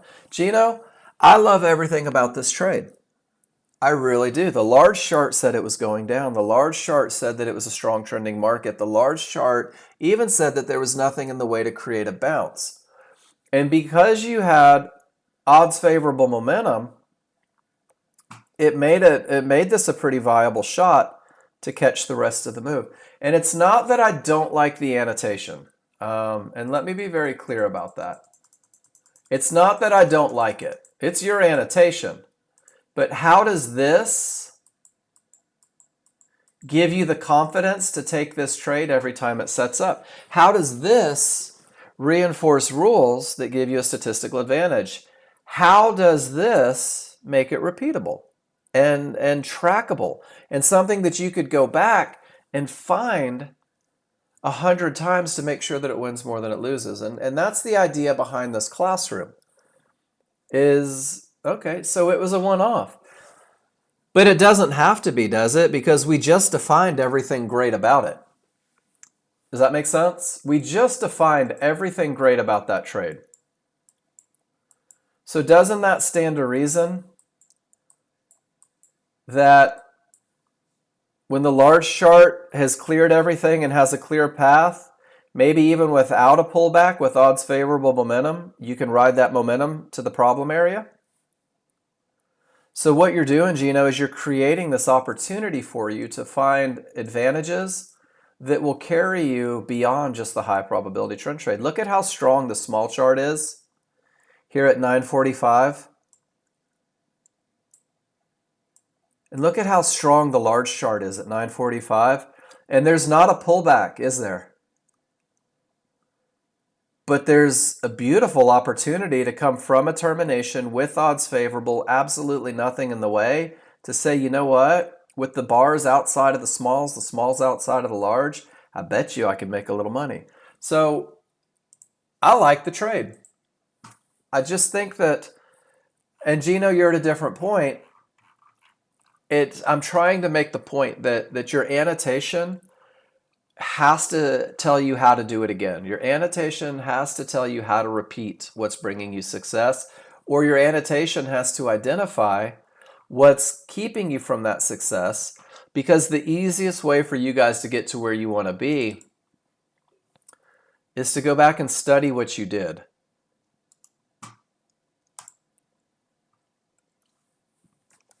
I hope that makes sense. And it's not that I don't like the annotation. I just don't think it's helpful. All right. Cav, are you with me in here?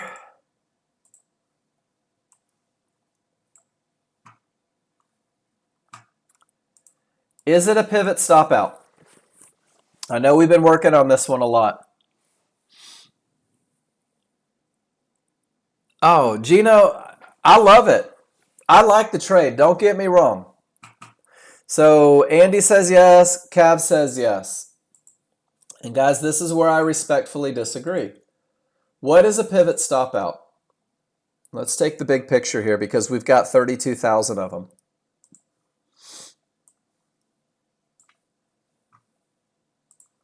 This is just a pivot.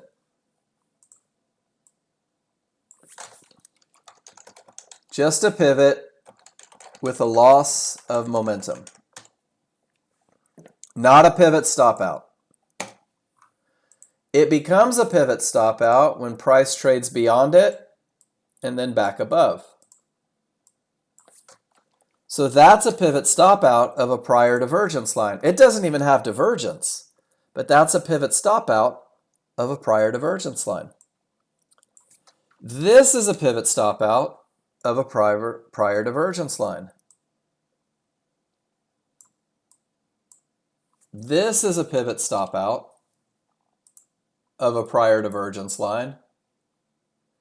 However, this is just a pivot with a loss of momentum. I'll put LOM.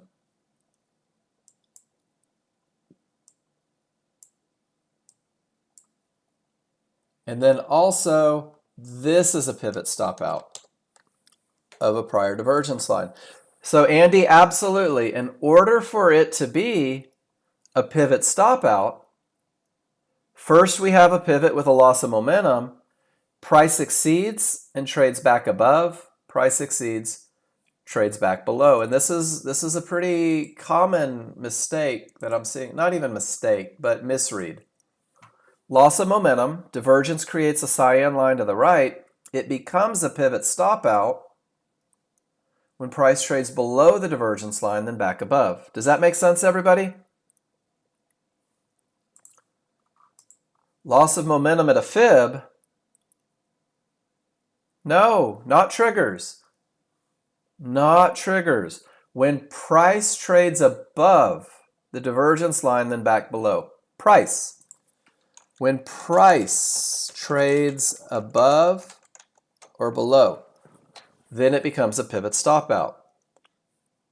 That's okay. Misspelled. I misspelled price. Look just like triggers. But and that's pretty big, because what happens is that you see, look at that, there's another pivot stop out. This loss of momentum pushes us down. This pivot stop out reverses us. This loss of momentum pushes us to support. This loss of momentum happens at a fib, but it really has nothing to do with it. It's just a termination with a loss of momentum. And look at this pivot stop out. I love this. In the middle of the night, we had a loss of momentum. And then almost 5 hours later, one tick above it, and that's what just rails it to the downside for a minute. So it's just, that's a language thing, and that's where I think that your annotation creates opportunity. So check this out. There's your termination, provides a reversal, odds favorable. This area has the potential to break. Absolutely no divergence, strong triggers, pull back to resistance, and it gives you a little push down with the potential to break. So guys, when I talk about the language, it's just, I think it lets you know when a termination reverses the market, it's stronger than just a loss of momentum that creates a pivot. So it adds strength. And then once you get there, you've got, let's see, 32, 39. You've got odds favorable momentum, but it's not a termination, and that's okay. And then you get a divergence, and it comes right back to support with odds favorable momentum. Love it. And then you get a second lower divergence, and you're in pretty well above, and it hits the mid band. Isn't it nice to wait for the areas inside? And then when it gets to the divergence high, that's a great exit, Cav. It's a beautiful exit. I like this entry better because there's more momentum. I like this entry better because it comes from an area. I like this entry better because the small triggers are a full bar away. And your second shot has a little more trouble because it's a lower divergence, and that becomes problematic sometimes. And it's directly in a mid band from a bad bottom, and that becomes problematic sometimes. So knowing what you're getting into makes it easier. And I don't think I have NASDAQ up right now. So let me pull up my NASDAQ because I want to go back and see just what it did after that. But Cav, momentum for the win, brother. And that's a big one. I wasn't either, Andy. I was probably, by the time I get out of high school, I had discovered things that weren't good for me, or before I got out of high school. And my whole goal was just to graduate. And I probably graduated in the bottom 30%. You don't have to be smart to recognize patterns, thank goodness. I'd be in trouble. So Cav, it's a great trade. The momentum is amazing. These pink dots are killers on the NASDAQ. Second lower divergence, but you're in a little high, but nice. And your exit is beautiful because it's no longer the best of the best. So you're like, let me just get paid. And I think that's one of the most sound approaches, guys, is when it's no longer great and you can get paid, get paid. All right, Andy, let's see what we have. Good bottom, then to the mid band. Large triggers don't follow. Gives you odds favorable momentum, and there's one of those 50-50 trades. The smalls are through, but the large are not. You get in, so you have two divergences on a 50-50. Not odds favorable. The triggers are split.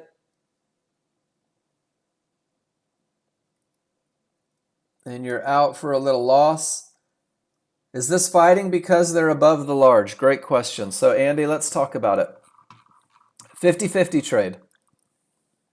Disadvantageous in your medical charting? I love that word. I like the way it flows. All right.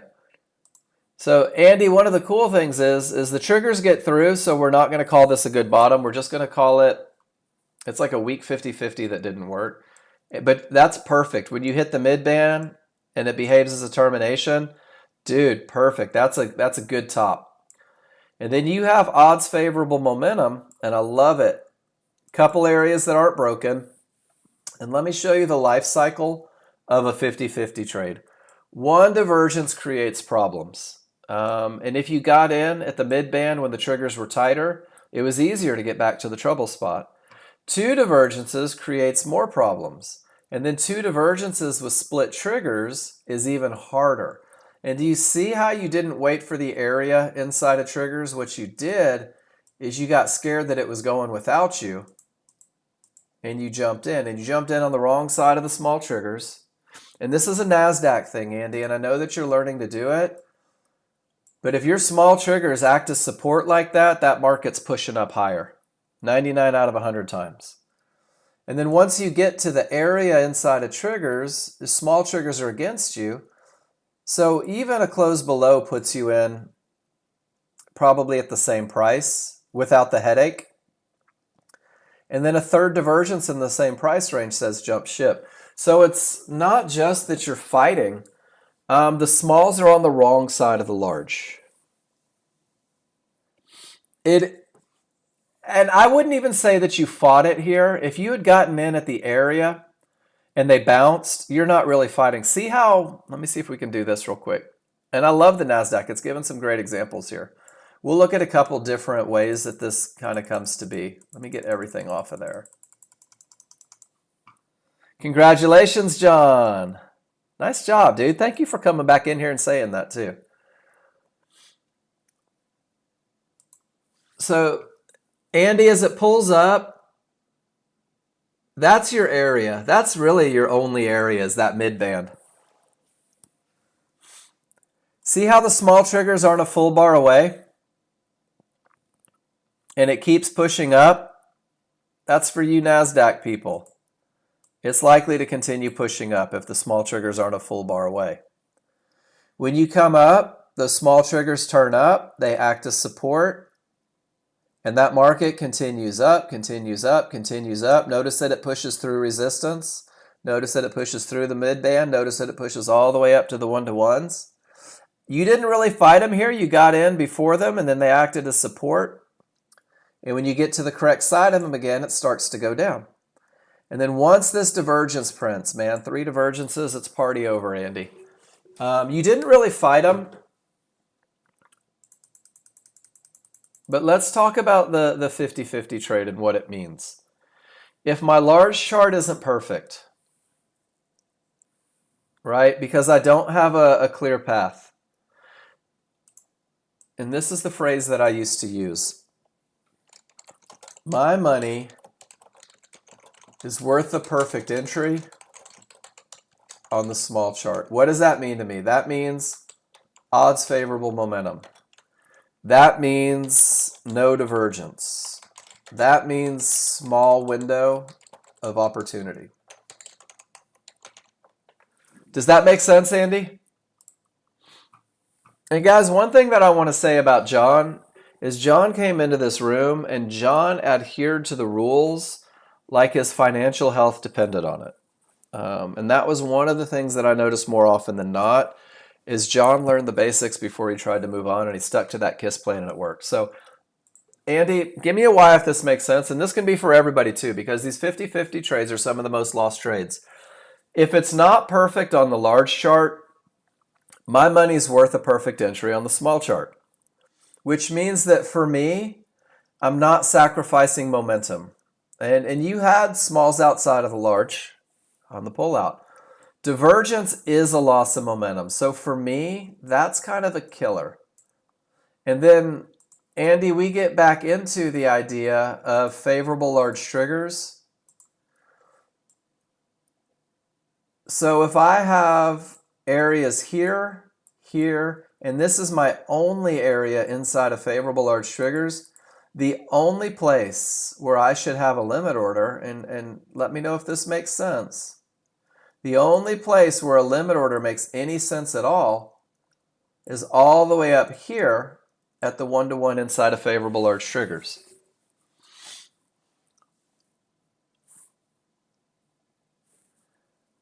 That alone is a pretty good patience piece.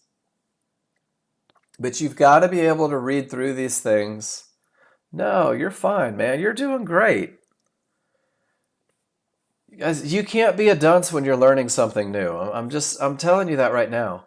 You can't be new at something and get upset with yourself for not being great at it. That's ridiculous. That's like me getting mad at myself because I don't play like a PGA player. that's been playing since they were 6, that hits 1,000 balls a day. So we just go through and we talk about it. But split triggers isn't an advantage. Divergence on a 50-50 isn't an advantage. 2 areas not broken isn't an advantage.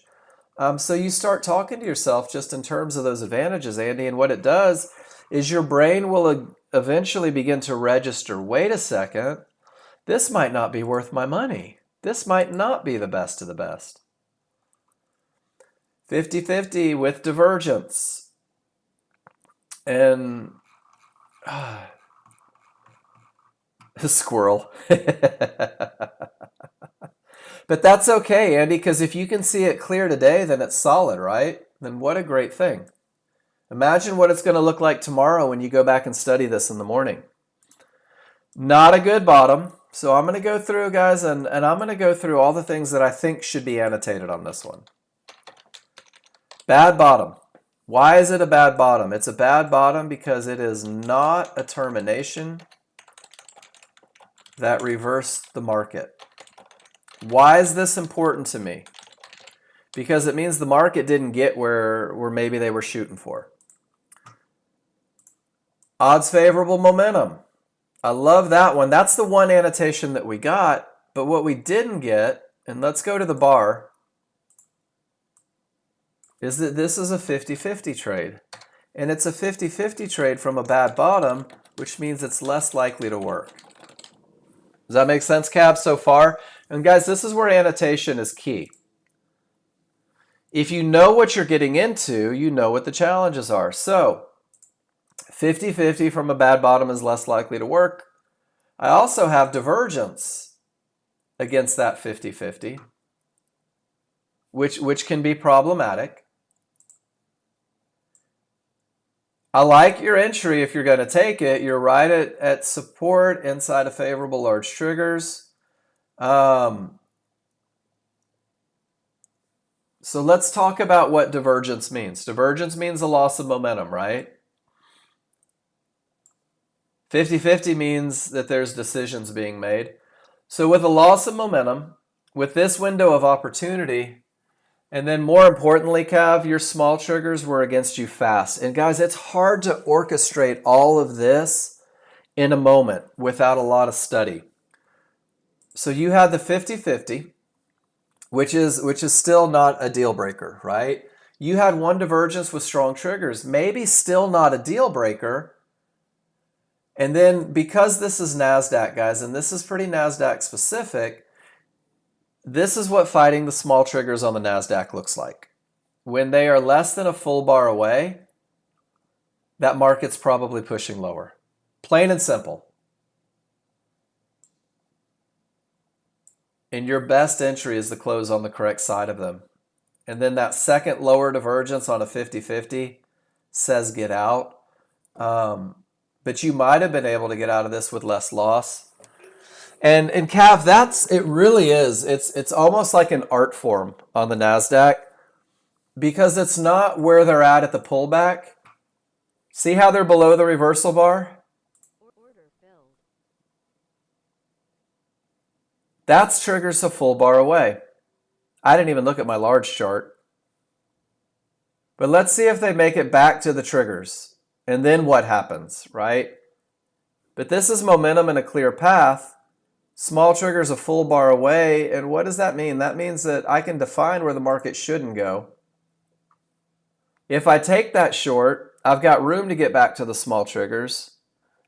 It's not the best momentum look, but that's what I'm looking for right there, guys, is when I'm at the area, where are my small triggers? Does that make sense? And that was a pretty quick read. But if this midband represents the point where the market should continue, I'm not putting my stop way up here. I'm saying, man, you know what? I'll give you 2.5 points. I'll give you $50. And you can either go or not, right? Divergence from a 1-to-1 creates a challenge. On my range chart, I'm on the wrong side of my fast triggers. And now my small triggers are all up in its face. So if you take it, it's low risk. But I can tell you right now that no triggers through 1-to-1s with divergence. Ugh, I'm waiting for something better. That's just me, waiting for something better. And look how the small triggers behave as support. But that entry gives you a chance to get back to that moving average. I hope that made sense. That was kind of a real world example there of what we're looking for. And then if you still were hell-bent, there's your close below. And I'm not saying that this is the right trade, guys, but now I'm on the correct side of things. So if you take the first shot and it doesn't work, keep it low risk. Then you get your first close below on the correct side of those momentum indicators. You at least have a fighting chance. And if I get a second higher divergence, well, then I'll exit the trade. And if I never get a second higher divergence, well, then it gives me the chance to stay in. So there's two examples of how you can work that NASDAQery, guys. And it's still, now you're on the wrong side of everything, right? And it's still not going to work. There's your second higher divergence. Exit with the second higher divergence. And there's no reason to sit and hope. So we just saw two losers. The first one had problems, but the small trigger said try. The second one was in on the right spot, but the second higher divergence said that we had to exit. And guys, we're just using simulator to talk about advantages. And that's some NASDAQ stuff right there that you have to look at. So the small triggers create challenges. The second lower divergence says don't try it a second time. I like the trade though, Cav. And I think your chart read was great. Oh, we saw that one, Andy. My bad. 50-50 with divergence from a bad bottom against the small triggers. Second lower divergence. Exact same thing, right?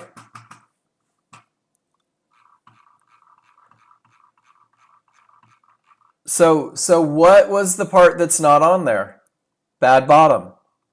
What's the part that's not on there? Divergence. Those annotations, Andy, if you take the time to write them out, are going to keep you small trigger strong against it. It's going to keep you from taking this trade and at least waiting for a more conservative entry. Does that make sense, everybody? And I know I've got NASDAQ traders in here that wonder why they keep getting the ever-loving crap kicked out of them and run over. Look where the small triggers are. They say, wait, just be patient for a minute.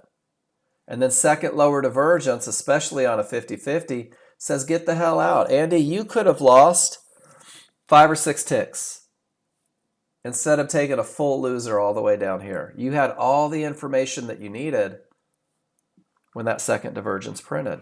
But guys, it's hard to catch in the moment. It really is. It's tough to catch that in the moment as a brand new user, which is one of the reasons that NASDAQ is such a rough market for brand new users.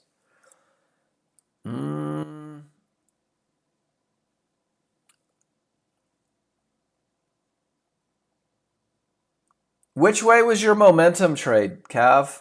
To the downside? That was a short, huh?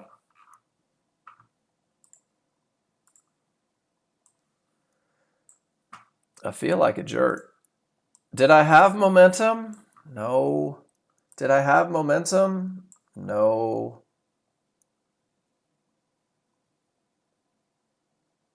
I'm not sure how that could be a momentum trade. And even more so, that's a visual. Absolutely no momentum. I hope that makes sense without sounding ugly. But when you guys tell me what kind of trades you're taking and I can't find that advantage on the chart, then it may not make sense. And I think Cav jumped ship. So this lesson's for the rest of you. Is this momentum? Of course not. Is this momentum? It can't be. The small triggers are up. And that's okay. Bad trades happen. But this is where I'm going to encourage you guys to go back and re-annotate your charts. This is where I'm going to say, Cav, the best thing that you can do for yourself is go back and re-annotate this chart. Rather than just going, man, got stopped out, go back and write that it wasn't momentum, right? Reinforce the idea that you can't take a momentum trade without momentum because it's right there in the name. Andy, momentum trade, huh? Was it?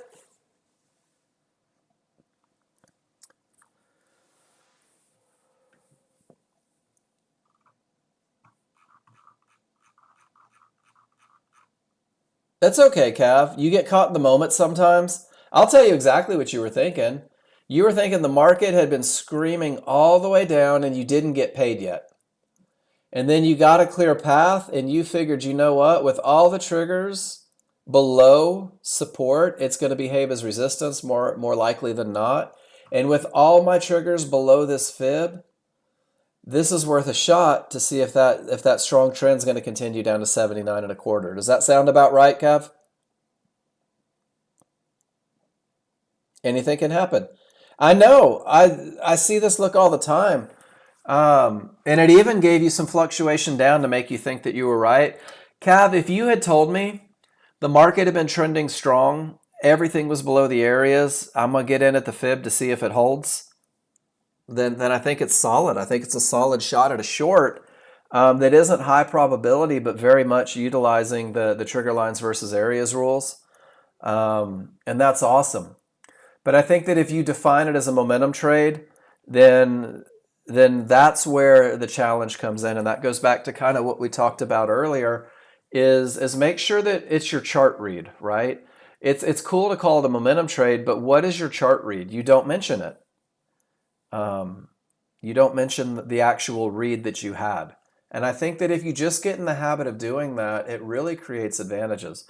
So Andy, momentum trade. Did you have momentum? This is you? This is you? I thought this was Andy. My bad. Okay, so Cav, did you have momentum? No. Of course not. But you had a clear path. But on this particular one, you didn't even let it break the area. You traded directly into the area. 68, which was 68. So I like that. God, I feel like I'm just being an asshole today, and I'm not trying to be. This fib is this fib, which means that this arrow isn't correct. It means that you traded directly into the fib without momentum. Does that make sense? It wasn't a clear path, and it wasn't momentum because you traded directly into it. You didn't even let it break. And once again, it's a screaming, strong, breaking, looking for the next area. This is the exact same trade as the previous. And you don't have momentum on either chart. So let it get through. At least let the small triggers give through. Give yourself a fighting chance. But this look is the same as this look almost. The difference is this one you at least let it break. This one you traded directly into it. But do you see how easy it is to let your annotations skew reality? And this time you mentioned the clear path because if you type it, then it's got to be true. But it's not. You traded directly into a fib. And I love that you won, but how often is that one going to work?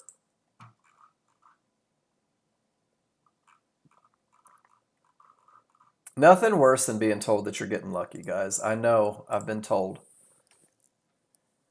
Odds favorable momentum. And then there's guys, this is the perfect momentum trade. For you guys that love momentum trades, this is it. Andy, this is the perfect momentum trade. Odds favorable. What you're doing is you're trading the breakout where the small triggers break through and you get that little pullback. This is really just a 50-50 trend trade is all that is. But you see how when the small triggers break and price pulls back to the area, trading from the area instead of into the area, it creates a huge advantage, guys. It really does. And it says that you have to have a little bit of patience. It says that you have to have a little bit of patience because you guys are so good at reading your charts that right here you know what you're looking for, and right here you know what you're looking for, and right here you're just hoping that it pulls back, and right here you're like, son of a bitch, I hit a fib, and then right here it starts over, and it starts over, you're like, yes, here we go. And then that great entry creates a manageable trade. So Andy, you said that it missed you, right? So this is a 50-50 trade. Can we agree? 50-50, odds favorable, momentum, everything is up. And with all that momentum, here's your window of opportunity. And that simple adherence to rule number 3, getting in a tick or two above, if you're going to do it, knowing right where your stops go, gets you in. So it's one of those things where rule number 3 helps here. Highest point of support inside of favorable large triggers. And guys, this is all the refinement. This is all the fine tuning that you're going to do, because everybody in this room is a great chart reader. Everyone in this room is getting to the point where they're like, yes, I see these things. And then you've just got to make sure that you have rules, right? Paul, bad top, 50-50, so much momentum you can't stand it. And then here's that beautiful entry again. The triggers break and it pulls back to resistance. Quick hit. This is how it's done, guys. That's the look for your momentum trades. You guys that are trading India areas, you guys that are trading without momentum, that is your best shot. So steal Paul's picture and put it in your spreadsheet. All right. That's okay, Andy. If you don't break them every now and then, how are you going to learn them, right? If you think you do everything right, or you do everything right, I love mistakes. I love everything about mistakes. So Cav, I'm not sure where your strong bottom is, because the bottom of this move isn't on the chart. I don't know where your momentum is. You're trading directly into a termination condition. Seriously, I feel there is your entry. Or not your entry, but that's the bottom of the move there, which means that the top of this bar was this line, which means that you got in at the top of the bar directly into resistance with weak triggers once again, and you got lucky. You're trading into termination conditions without momentum, hoping that they break. And again, guys, they're your trades. You can do whatever you want.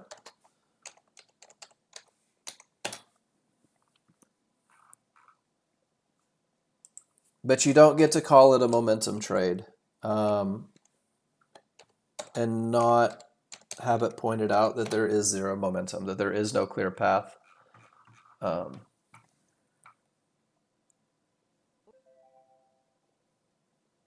So TLC, I'll talk you through everything, but here's what I need you to do.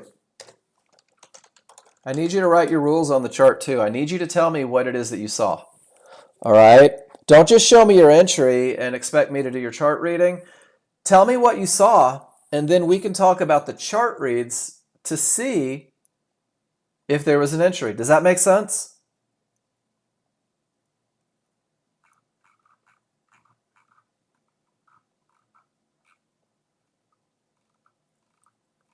And Cav, I feel like I'm busting your chops today, and I don't mean to. Dano, I know it's Dan. Yeah, Dano. So let's see. You do get a clear path,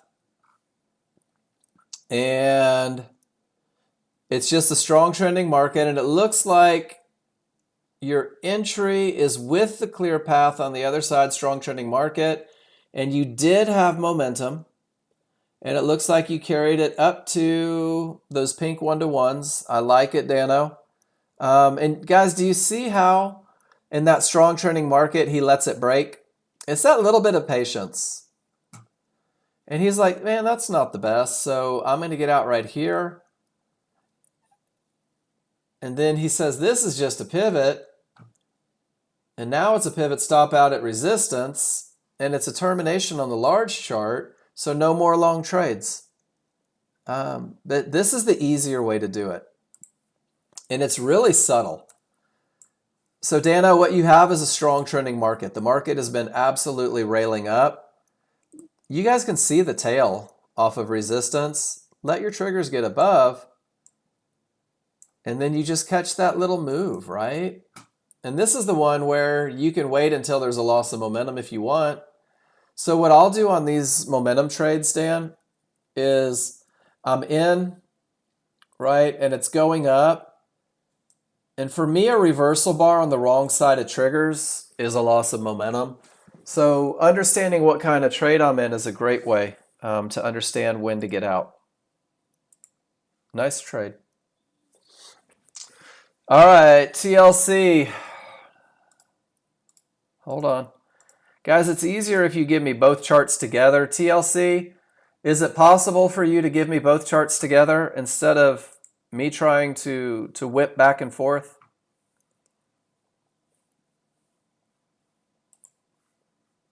Or let me see if I can create it. I'm assuming this is your large chart.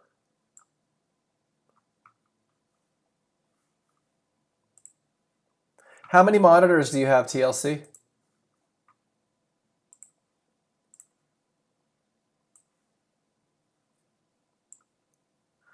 Okay. How many monitors have your large chart and your small chart? And we'll talk through that because I think that's a really good lesson. So you have one on each. Okay. So let's try this. Snagit or Capture? Which capture software are you using?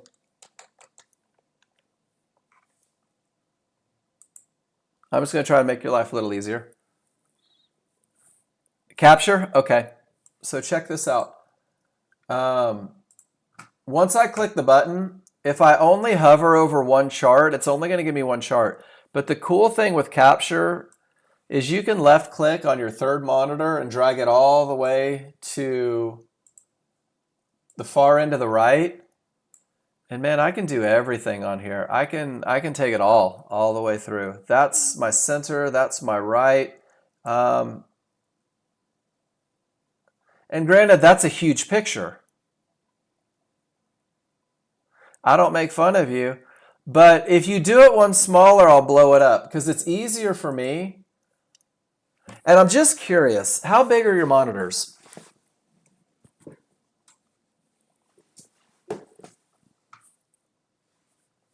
Are they 32 inch? Are they 45 inch? Are they 17 inch?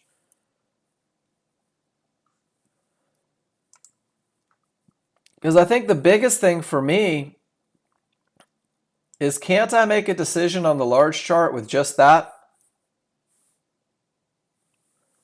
How far in my rear view mirror do I need to look to determine whether or not there was a trade? So it's okay. I mean, you do you, and I'll work around your pictures. I promise you. So you don't have to change anything. Okay, so they're smaller, so no problem. I'll build it for you. So let's go through and look at it. You're saying you didn't see an entry. So we had a 50-50 with divergence from a pivot stop out, split triggers. Does this one follow your rules for entry? Not a termination. It is odds favorable. It's 50-50 on, and you have at least two divergences. Does that one fit your rules? Two divergences on a 50-50 trade from a bad top? That one doesn't fit mine. I don't know if it fits yours. Okay, so far we're so good.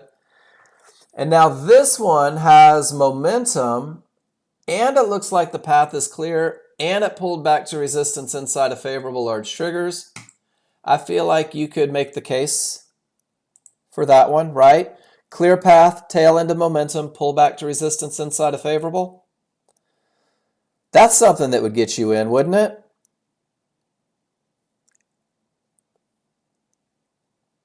What do you guys think? I like that look. And then anything can happen triggers and the area isn't broken and your areas are outside of the favorable large triggers. So what do you mean you were looking at the small triggers on the small charts? How do they play into your plan? Where is momentum defined? Let's go back to this. Let's go back to the most simple basic. And I think that this will help. Momentum is defined on the large chart, right? Areas are defined on the large chart. So what kind of chart is your entry chart, TLC? Or your small chart's an entry chart. I just gave it away. So all we're looking for when this chart says go is we're looking for areas inside of favorable large triggers. And I think that this happens a lot. This chart said momentum. In order for the small crowd to do their thing, these small triggers are probably going to turn against you more often than not. Does that make sense? And they have to, or you're never going to get back to your best chart, to your best spot. And when you go through entries, even if you go back to the user guide and we look at the actual entries, well, that's because you don't trust the large chart yet. Because you're focusing your attention on the wrong things, if that makes sense. And that's okay. Not at all upset with you about it. But what you'll find more often than not is that these small triggers have to turn against you to get you back to the best spot. But can't we agree that they're still outside? So let's look at what they look like at the time of the pullback. That's odds favorable momentum on a small chart. So at the time of your pullback, let's see if we had that. At the time of the pullback, we had odds favorable momentum, and then there's that little hitch to get you back to your best spot. Does that make sense? And I think what you'll find is if you go through, and this is a great way to build a little bit of trust, TLC. Whoops. If you just go through the spreadsheet and you start clicking on charts where the rules are met, what you'll find is that almost every trade, the small triggers are going to turn against. So go through and click through 40 pictures, right? 50 pictures.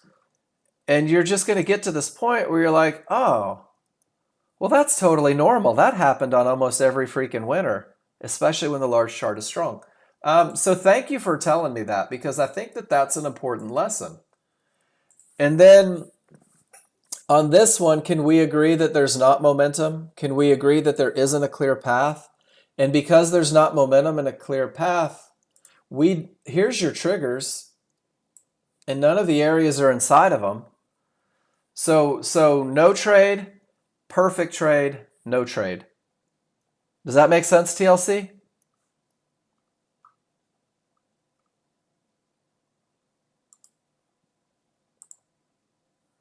And then we get down to your final picture. Bum, bum, bum. This is great stuff, man.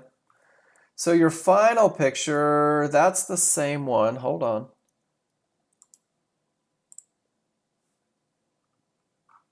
So what is this?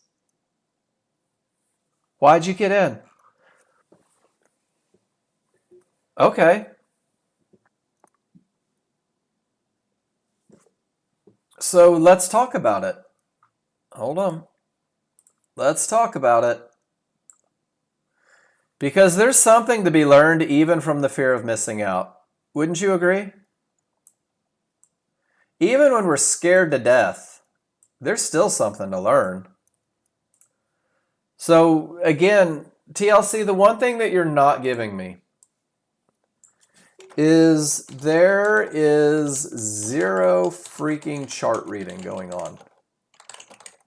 The only thing you're doing is saying, did I miss? I'm scared, right? But there's no chart read at all. You're not spending any time talking about odds favorable momentum on a 50-50. You're not spending any time talking about momentum and a clear path. You're not talking about weak triggers. So how are you going to get better at recognizing advantages if you refuse to talk about them? How are you going to get better at catching these in the moment if you don't do anything to get better. And I'm not knocking you, I'm not beating you, and I'm not making fun of you, but I'm telling you, you'll never have to ask me if it was a trade if you write your freaking rules on the chart, guys. You'll say, hey, Mark, this followed my rules and I got my ass kicked. Did I miss something? Hey, Mark, this followed my rules and I missed the entry. Did I miss something? So do you have odds favorable momentum? What do you think? Are there strong triggers here, TLC?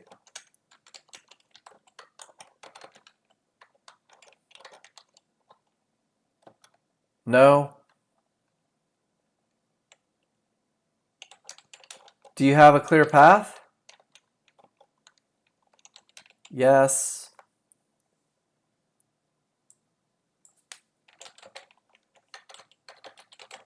Areas inside? No. So I know without hesitation that I don't have momentum, right?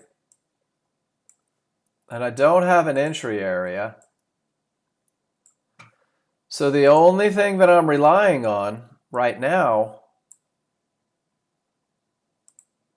is a clear path. That's it. That's the only advantage that I can come up with. So you jump in. I'm okay with that. Jump in, clear path, right? Maybe it makes that next fib. Maybe it doesn't. But if you're going to jump in, well, then you got to have an exit condition. What's going to get you out? Is it going to be a predetermined? That is 1.75. That is 30 something dollars, right?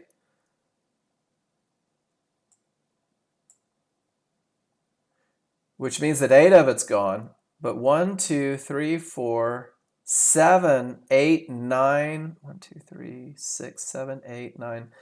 That's a 10 lot with 66% of your advantages gone.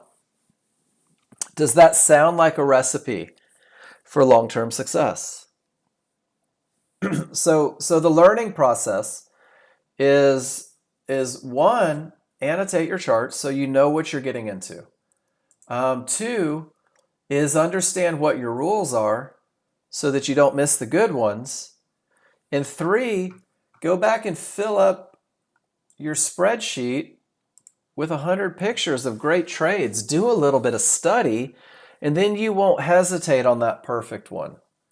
Because if you had taken this one and got in at 25, it didn't blink till 10, and that's $3,000 worth of profit on your 10 lot instead of catching 150 from the fear of missing out. Does that make sense?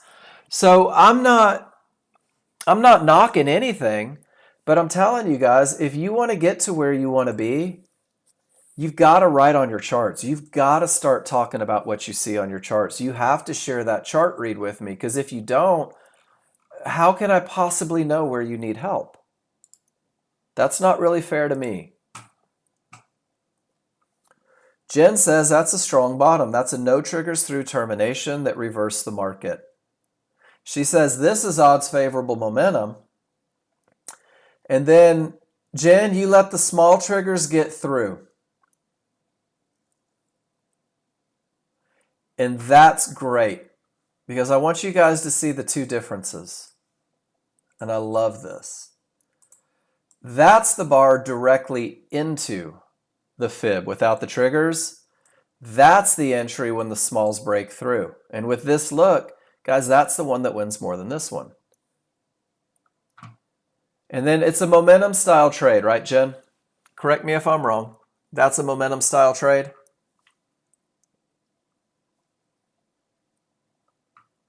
It's okay when you get to trouble with a loss of momentum. Wouldn't it have been awesome just to be out here and not have to sit through all that nonsense? Because now it's a 50-50 with divergence. And then it's a 50-50 with 2 divergences. So great trade, great patience on waiting. It's okay to get paid. It's all right to get paid. And then Ron says, good bottom, higher divergence, smalls eke through, but when it comes back to support, absolutely nothing blinked. And Ron says, let's take it back up to the trouble spot. And then Ron, because I do want my robe, that looks familiar, doesn't it? I want to take a picture of it. I want to put Ron's trade and my trade right next to each other.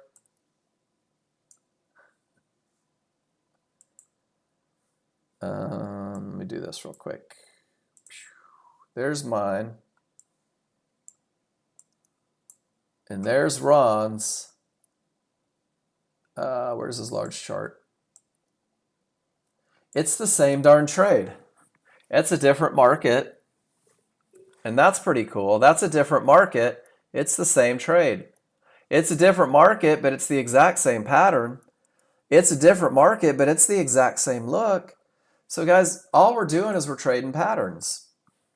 But if you don't identify what it is that says go, yeah, I think it does. That's okay, Ron. Fools seldom differ is one of the lessons I learned. I like the trade. And you know what I like most about the trade, guys? And I want you to understand this. And let me take a picture again because I want you guys to see something. The difference between I hope this blue fib holds and this blue fib has held. Does that make sense? The difference between I hope this blue fib holds and this blue fib is held. If he got into the long, if he was a trend trader, he hopes that the blue fib holds with divergence on a 50-50. Second divergence says that it's not, so he regathers his thoughts a little bit lower. Nice trade. And not just because it looks like mine. 21.3 won't load, but you still caught it. Great looking trend trade. Gary, you got to right click and reload historical data. Mine looks similar this morning. That fixed it. If that doesn't fix it, you're going to have to shut it down, close it down. Sometimes you have to rebuild workspaces. One of the things that I'll do sometimes, Gary, is I'll build that 21.3 chart. Guys, there's something about the weekend that messes with things. I'll show you guys a couple little tricks and we'll try to get through them. One of the things that you guys can do is go to Documents, NinjaTrader 8, Database, and usually you clear out like the cache and the tick, right? If you clear out everything, it'll start 100% brand new. Oops, cancel. If you clear out everything, it'll start 100% brand new. It'll get that new tick data. The second thing you can do, go to Documents, NinjaTrader 8, Database, and just get rid of everything. And it'll start fresh. Yeah, but Cav, if you end up with one of these, something's wrong with the ticks. See how it's not going back. Something's not right. So get rid of everything and give it a chance for fresh data. The next thing you can do is you can go through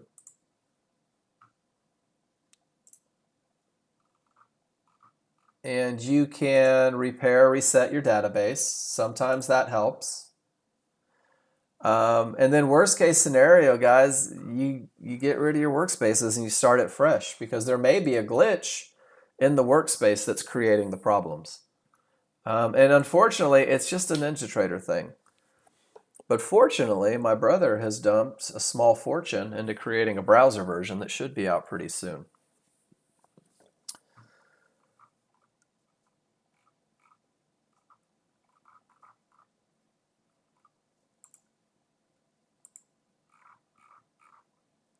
You got that today? And you know what happened, Tony, is I get it almost every Monday.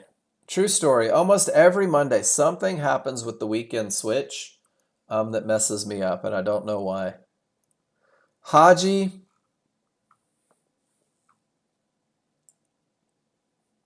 Damn it, Haji. Good top, odds favorable. Is it a clear path? Let me make you sweat before I give you all the love in the world. Is it really a clear path, or is that a 50-50? Why do I ask? Because when you know what you're getting into, you know how it needs to be taken, how it needs to be managed. Haji, this is the most beautiful entry on that 50-50 ever, right? The area with the potential to break, you entered right at it. The triggers are split. You know where your stop goes. And then you exit right at support. Haji, this is probably one of the most beautiful trades you've shown me in a while. Absolutely perfect. And then you show me a 50-50 from a bad bottom with divergence, and it whips your ass. And this is pretty cool. Not that it beats you, but because look at this. Perfect, winner. Not perfect, loser. Advantage, hope. It says, I wish. You just got to know the difference when you're getting in. And that's why I said that, right? Guys, I'm going to tell you right now, I've taken this trade 10,000 times, Haji. I've taken that bad bottom divergence 50-50 10,000 times. And I've lost 7,000 of them. And it lets me win just enough to keep me doing it. I've traded in determination conditions just enough that I take chances. It lets me win just enough to convince me to break my rules. And I don't know if any of you other guys get this phenomenon. If you don't write that you broke your rules on the chart, you think you're the baddest mofo that ever lived. So good top, 50-50, one divergence, perfect entry, out at the trouble spot. Dano. Termination reverses the market. Gives you odds favorable. This 50-50 is more likely to work. So Dano says, with odds favorable momentum, I'm cool with one divergence. Does that sound about right, Dano? Let me open up my KISS plan real quick, because guys, this is a very natural progression on the 50-50. But this is why you've got to be able to annotate and analyze. And I'm going to take the picture of the KISS plan. And I'm going to put it on Dano's chart. So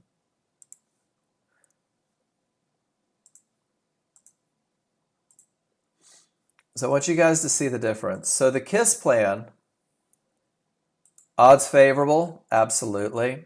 Smalls outside of the large on the small, absolutely. And then here's our no, right there, no divergence, bright red for the new users. Dano has been around long enough to know that from a good top, from a strong top, from a termination that reverses the market, if he can mark yes to this one, he's willing to forego one of his divergences because decisions were made at a key area trumps one loss of momentum with strong triggers. And guys, that's the next step on these 50-50 trades. But if you begin to compound the problems, bad bottom, 50-50 with divergence, you're just less likely to win. So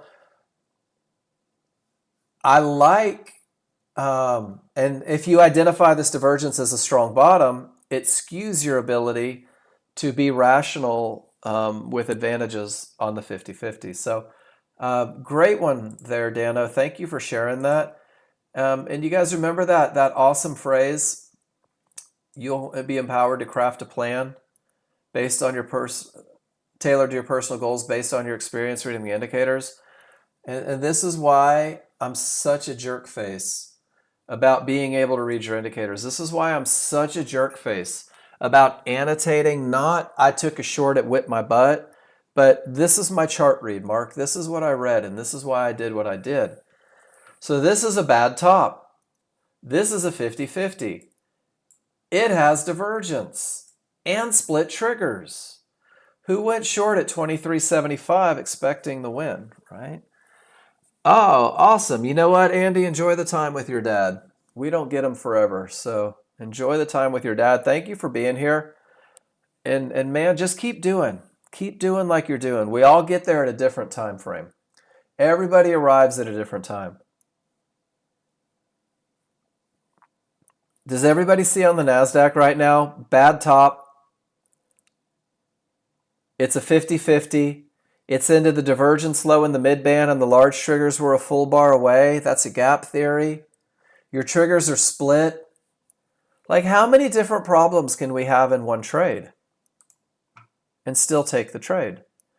Adriana?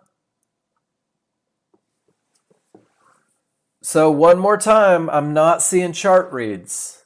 I see trend trade. I see second target didn't fill, had to manage the stop, lost. But what I don't see is, oh, Jed, I'll go back to it then. Is he a troublemaker like you? No, I'm happy to. You got to get those calls. All right, Miss Adriana, talk to me here. How is that a trend trade? Just curious. How is that a trend trade? Trying to get him out of detention? My parents never even tried to get me out of detention. This is a momentum style trade. No, it's not even a 50-50 because a 50-50 looks like a trend trade, right? A 50-50 trade comes from an area of support inside of favorable large triggers. It is a 50-50 trade, but you never gave it a pullback. You jumped in with momentum. Does that make sense? This is just me chart reading because you didn't really give me any chart reads on this one. I don't know why you guys are hesitant. It's a bad bottom. Let's start at the bottom. It's a bad bottom because it's not a termination that reverses the market. It's a 50-50 because the areas aren't broken. You don't wait for a pullback. So it's not even a 50-50 entry because you're not using areas. So what you're doing is you're taking all this momentum and hoping it continues. Is that fair? And guys, just because I say something different than what you thought it was doesn't mean that I'm knocking your trade. But this is a momentum style trade. Smalls outside of the large, smalls outside of the large. Why do I say that? I say that because if you know what kind of trade you are in, you know how to manage it. So if it's momentum in, Miss Adriana, doesn't it make sense that this ugly loss of momentum should be enough to pull you out of that trade? Hypothetically. That divergence and closes on the wrong side, especially if you know it's a 50-50 from a bad bottom, shouldn't that be enough to say, you know what, this one may not be a home run? And then just recollect, did you notice that your stop is at support inside of favorable large triggers on a 50-50? Your stop is right at the bottom of your window of opportunity, right where if that trade is going to continue, that's the most likely spot. Does that make sense? I had a trade once, guys, that I thought I crushed. I absolutely thought that I crushed it. And my brother did exactly what I'm doing right now. And it chapped my ass a little bit, and I didn't feel good about it. I didn't like it because it meant that I'd made mistakes. It meant that I misread. It meant that I mismanaged. And there's a lot of things going on. But if this reversal bar prints, our order of operations on a 50-50 is to define the momentum, to look for the triggers, to identify where the market is most likely to continue. So I know just because of a methodology that this is where the market is most likely to continue. So the thing is, having my stop right there doesn't make sense, does it? And that's the part that I want you guys to get. This is right where the market should bounce if it's going to bounce. So does it make sense to let it pull all the way back to it just to get stopped out? Does that make sense, Adriana? And really anybody in the room.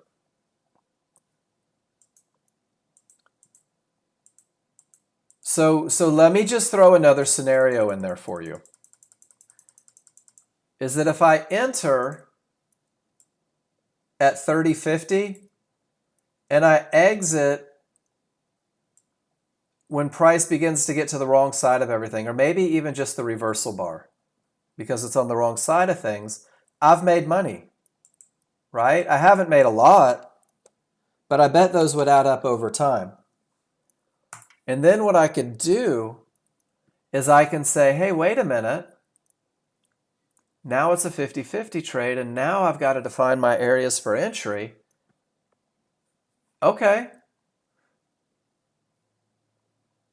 That's awesome. 1106. Let's go to the NASDAQ.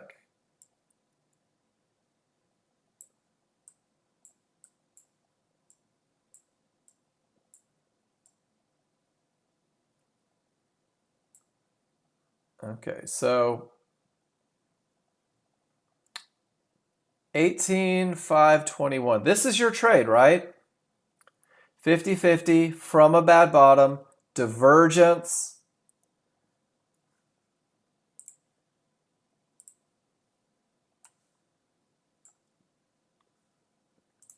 Divergence, and that was your entry.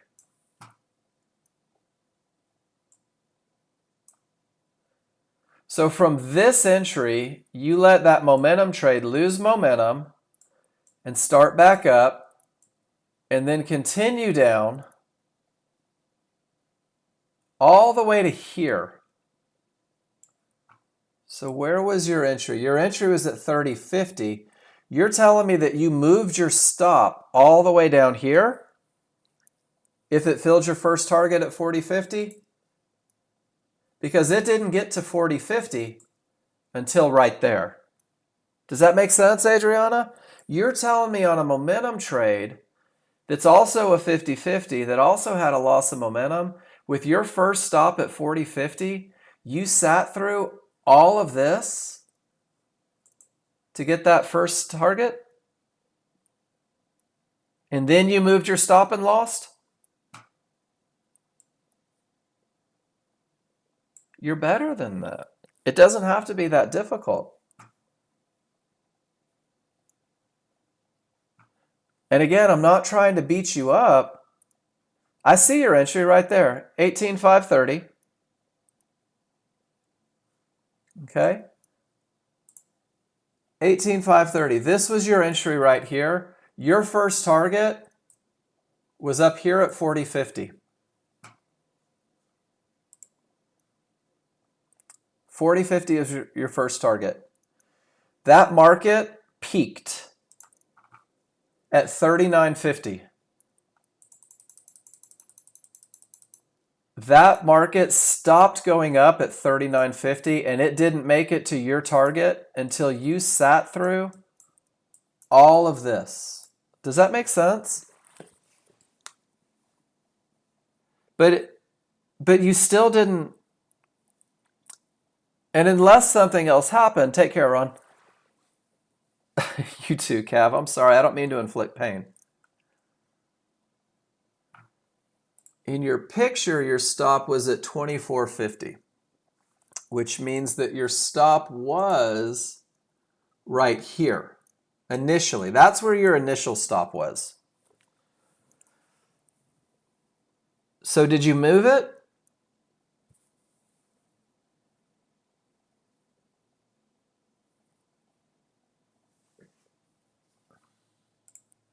No, the picture, this was your entry.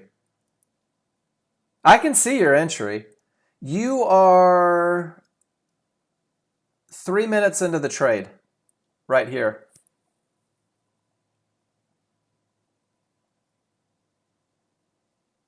So do you see how it's difficult for me to talk you through a trade if I don't know what you see? And it's difficult for me to talk to you about stop placements because all I have is this to go off of. So if I go back to the live market, you said that you made money at 40, but 40 is all the way up here, which means that all of these shenanigans before it hits 40, you were in. So if you moved it behind this pivot, you get stopped out. If you move it behind this pivot, you get stopped out. Does that make sense? Am I missing part of the puzzle? Because I'm going to tell you right now, sometimes I don't communicate well and I miss part of the puzzle. Whoops, sorry.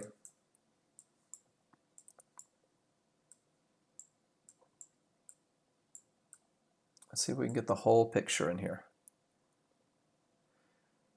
You move the target a bit below because of divergence. All right. So Adriana, last night I had a dream. Can you analyze it for me real quick? So I want you to compare what you're telling me in the chat box to what you're showing me in the room.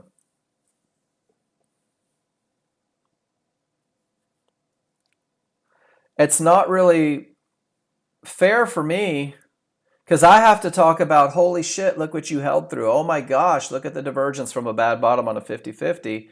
When you tell me 8 minutes later, oh yeah, I didn't do anything that this picture says. I moved everything. I moved my stops, I moved my targets. I did all that. Can you show me the picture of the trade after completion? Can you show me your entries and your exits? And maybe this is where we need to get to together, is that you need to show me the completed trade. It's okay, you can still take it. You can scroll back and still take it. But that's difficult for me to give you great feedback if you changed everything from what the picture says. Grant, 50-50, one divergence, split triggers. You waited for it to head in the other direction. When you get to the trouble spot, nice. It's just a 50-50. First entry, limit was below resistance. And then it was taken out on the run to the mid-band, or even more so, yeah, the synthetics. Second entry on the first red bar.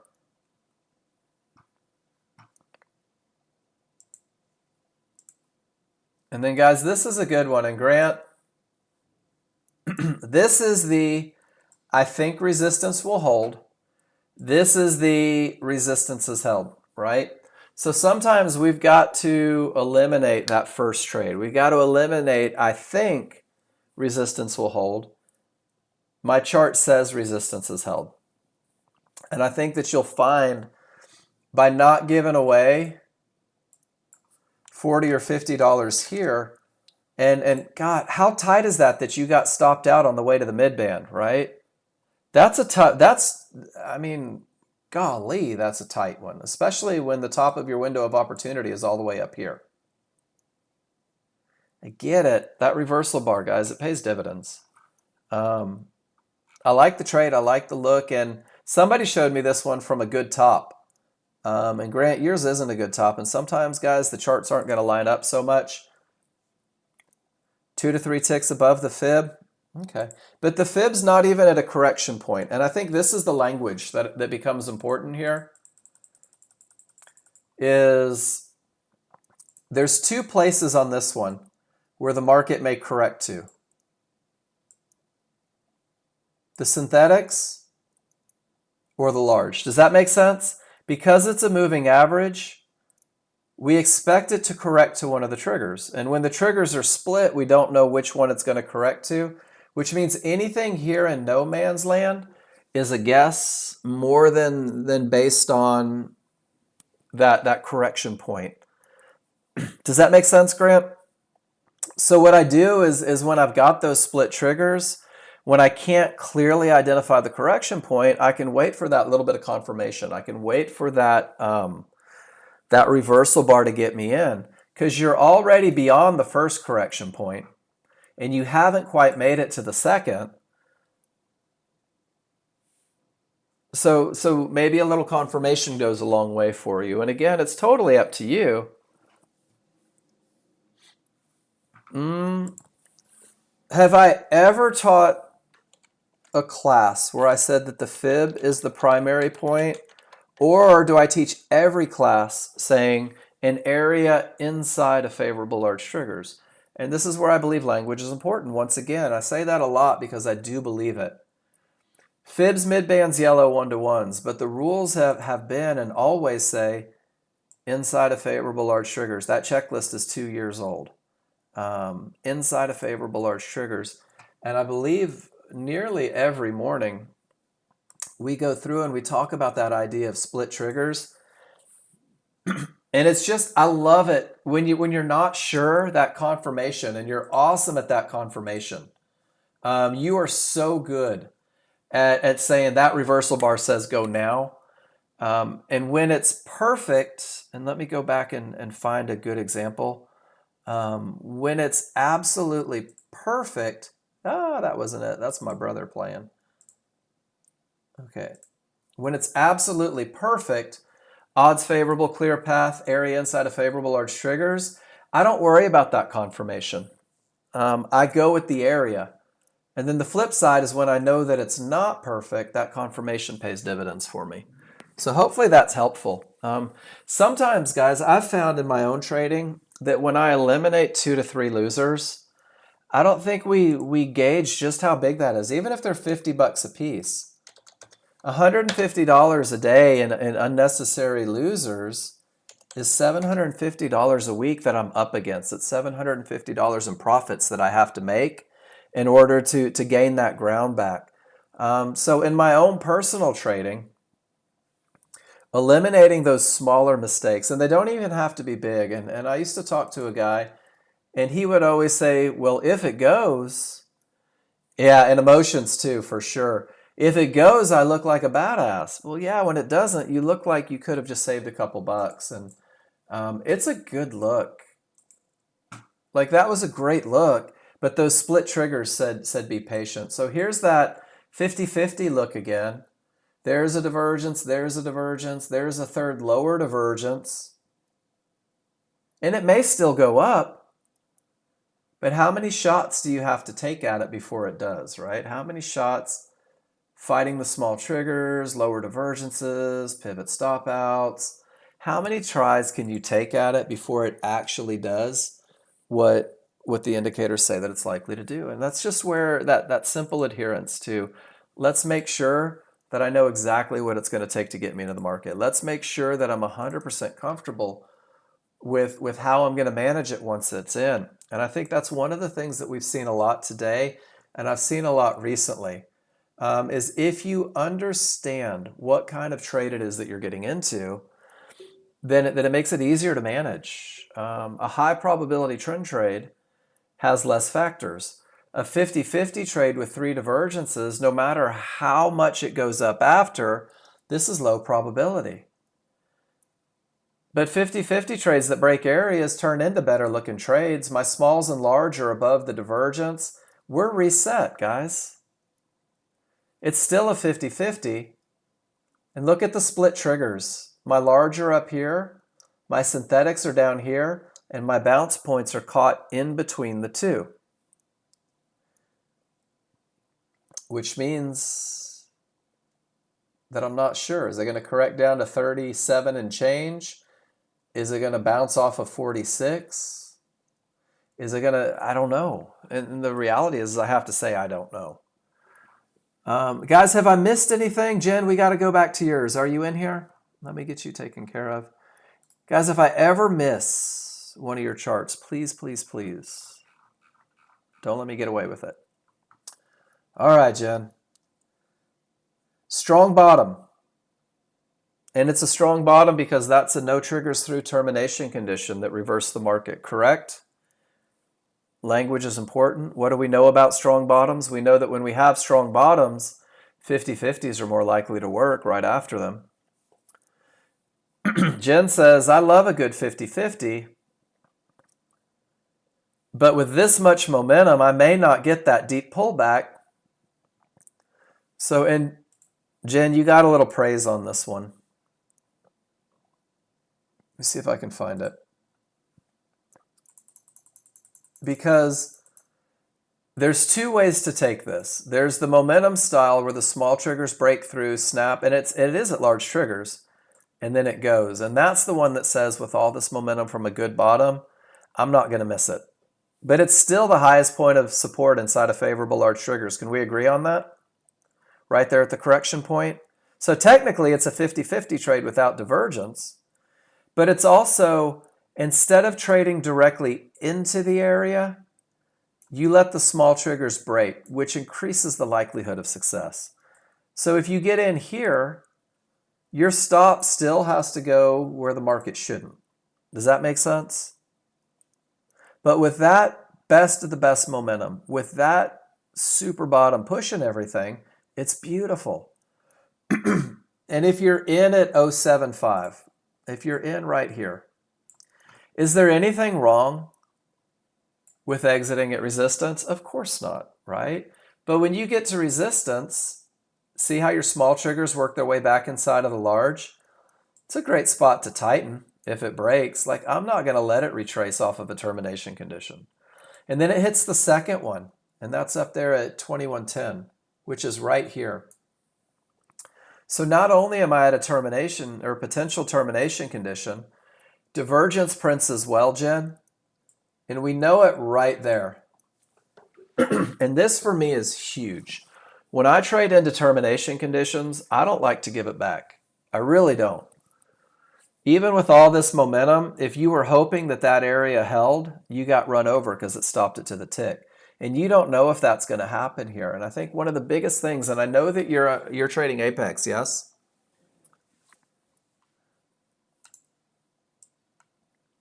So if I'm up $500 and I only capture 300 because I'm hoping areas are breaking, and this is an Apex thing, guys.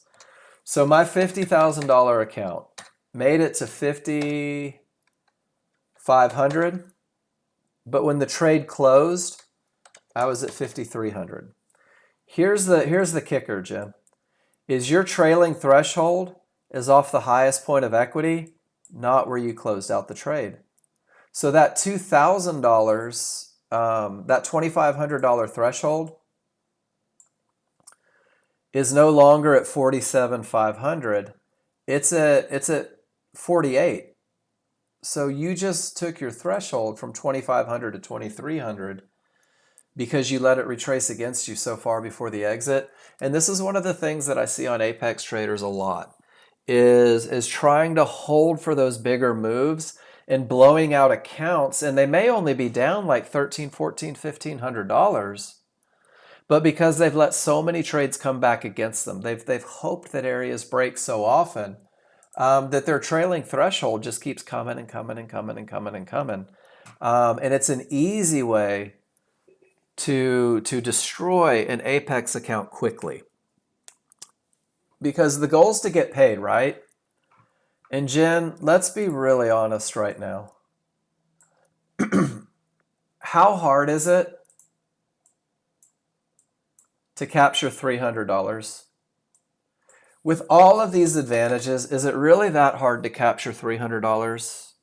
Most people, what do you think? We can do that. Or even more so, is it hard to hit $500 a contract? If you're taking the correct trades,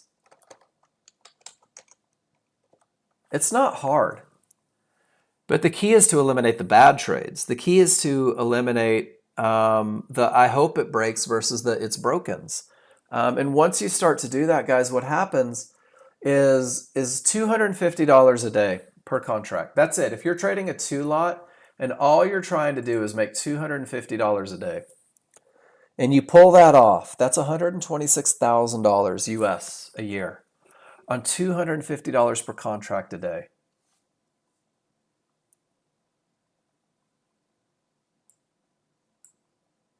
Fighting the small triggers on the NASDAQ rarely works. And it really is. It's being patient. And that's why I talk about, what's your chart read, right? What's your read on the large chart? Right now, what do you guys see? The small triggers are down and the large triggers are up. Do I have odds favorable momentum? Not so much. And then my large triggers are down here, but my synthetics are up, but my smalls were down strong, and now they're up. My immediate momentum is up, and my trend is up, and my smalls are above the large. So if I'm going to take a chance on the momentum phase of this trigger, how about if I take a chance going with momentum? But I know that it's not a high probability trade. 53.50 is my first trouble spot, so maybe 53.25 isn't a bad spot to try to get out. Guys, this is a momentum, right? But I don't have the large chart in my favor. But the large chart is up. The smalls are above. It's not the best momentum. The smalls are above. I'm above everything, right? And now it's going, and I'm saying to myself, I don't really want to give a lot back if it pulls back. So I'll give it a couple ticks below the small trigger lines. And I'm not saying that this is a trade for you high probability trend trade, but I'm talking about what I see. I'm talking about the advantages that I see. That's not a good top. It's not a high probability trend trade. This is me taking a risk, hoping that without my advantages it breaks. And I have to know that, which is why I'm not willing to put a lot on the trade. Does that make sense, everybody? I'm not saying that this is a trade for you guys to take. But if I know what I'm getting into, right? I know that it's not the best look. And I know that I've already had two divergences, but look at the strength in my large triggers. I know that this represents a trouble spot, but I also know that on a 13.2, as long as I stay on this side of the triggers, I'm still in the momentum phase. And this one's probably going to fail because nothing agrees. But at least I know not to risk $500 on a momentum style trade when a close on the wrong side of the triggers is a loss of momentum. Isn't that awesome? And it might still go up, who knows? But because I knew what kind of trade I was getting into, first I knew that I didn't have the best momentum. Second, I knew that I was outside of the momentum phase, and I have to be patient. And guys, this is one of those great things. And I'm giving a lot of money away today on Simulator for the sake of understanding. All you have to do is know what you're getting into so that you know how to manage it. So what would I want to see? If this is really going to go up, my small triggers will roll. If this is really going up, I'll get to the right side of everything. And if this is really going to continue down, well, everything's going to roll and go down. So that's an opinion. That's trying to rely on short-term momentum. And this is what I wanted you guys to get out of this. This is relying on short-term momentum. So when short-term momentum goes away, get the hell out of your momentum trade if that's in your plan. And if it's not in your plan, that's a pretty good addition to your plan. Doesn't mean that it's not going up. Doesn't mean that it's not going down. It means that you just don't have the information you need to risk your kids' college fund on it. So guys, that's it for me today. I hope you enjoyed it. I hope you learned something. I hope tomorrow you'll post charts. I hope tomorrow you'll ask questions. I'm going to come back tomorrow and I'm going to do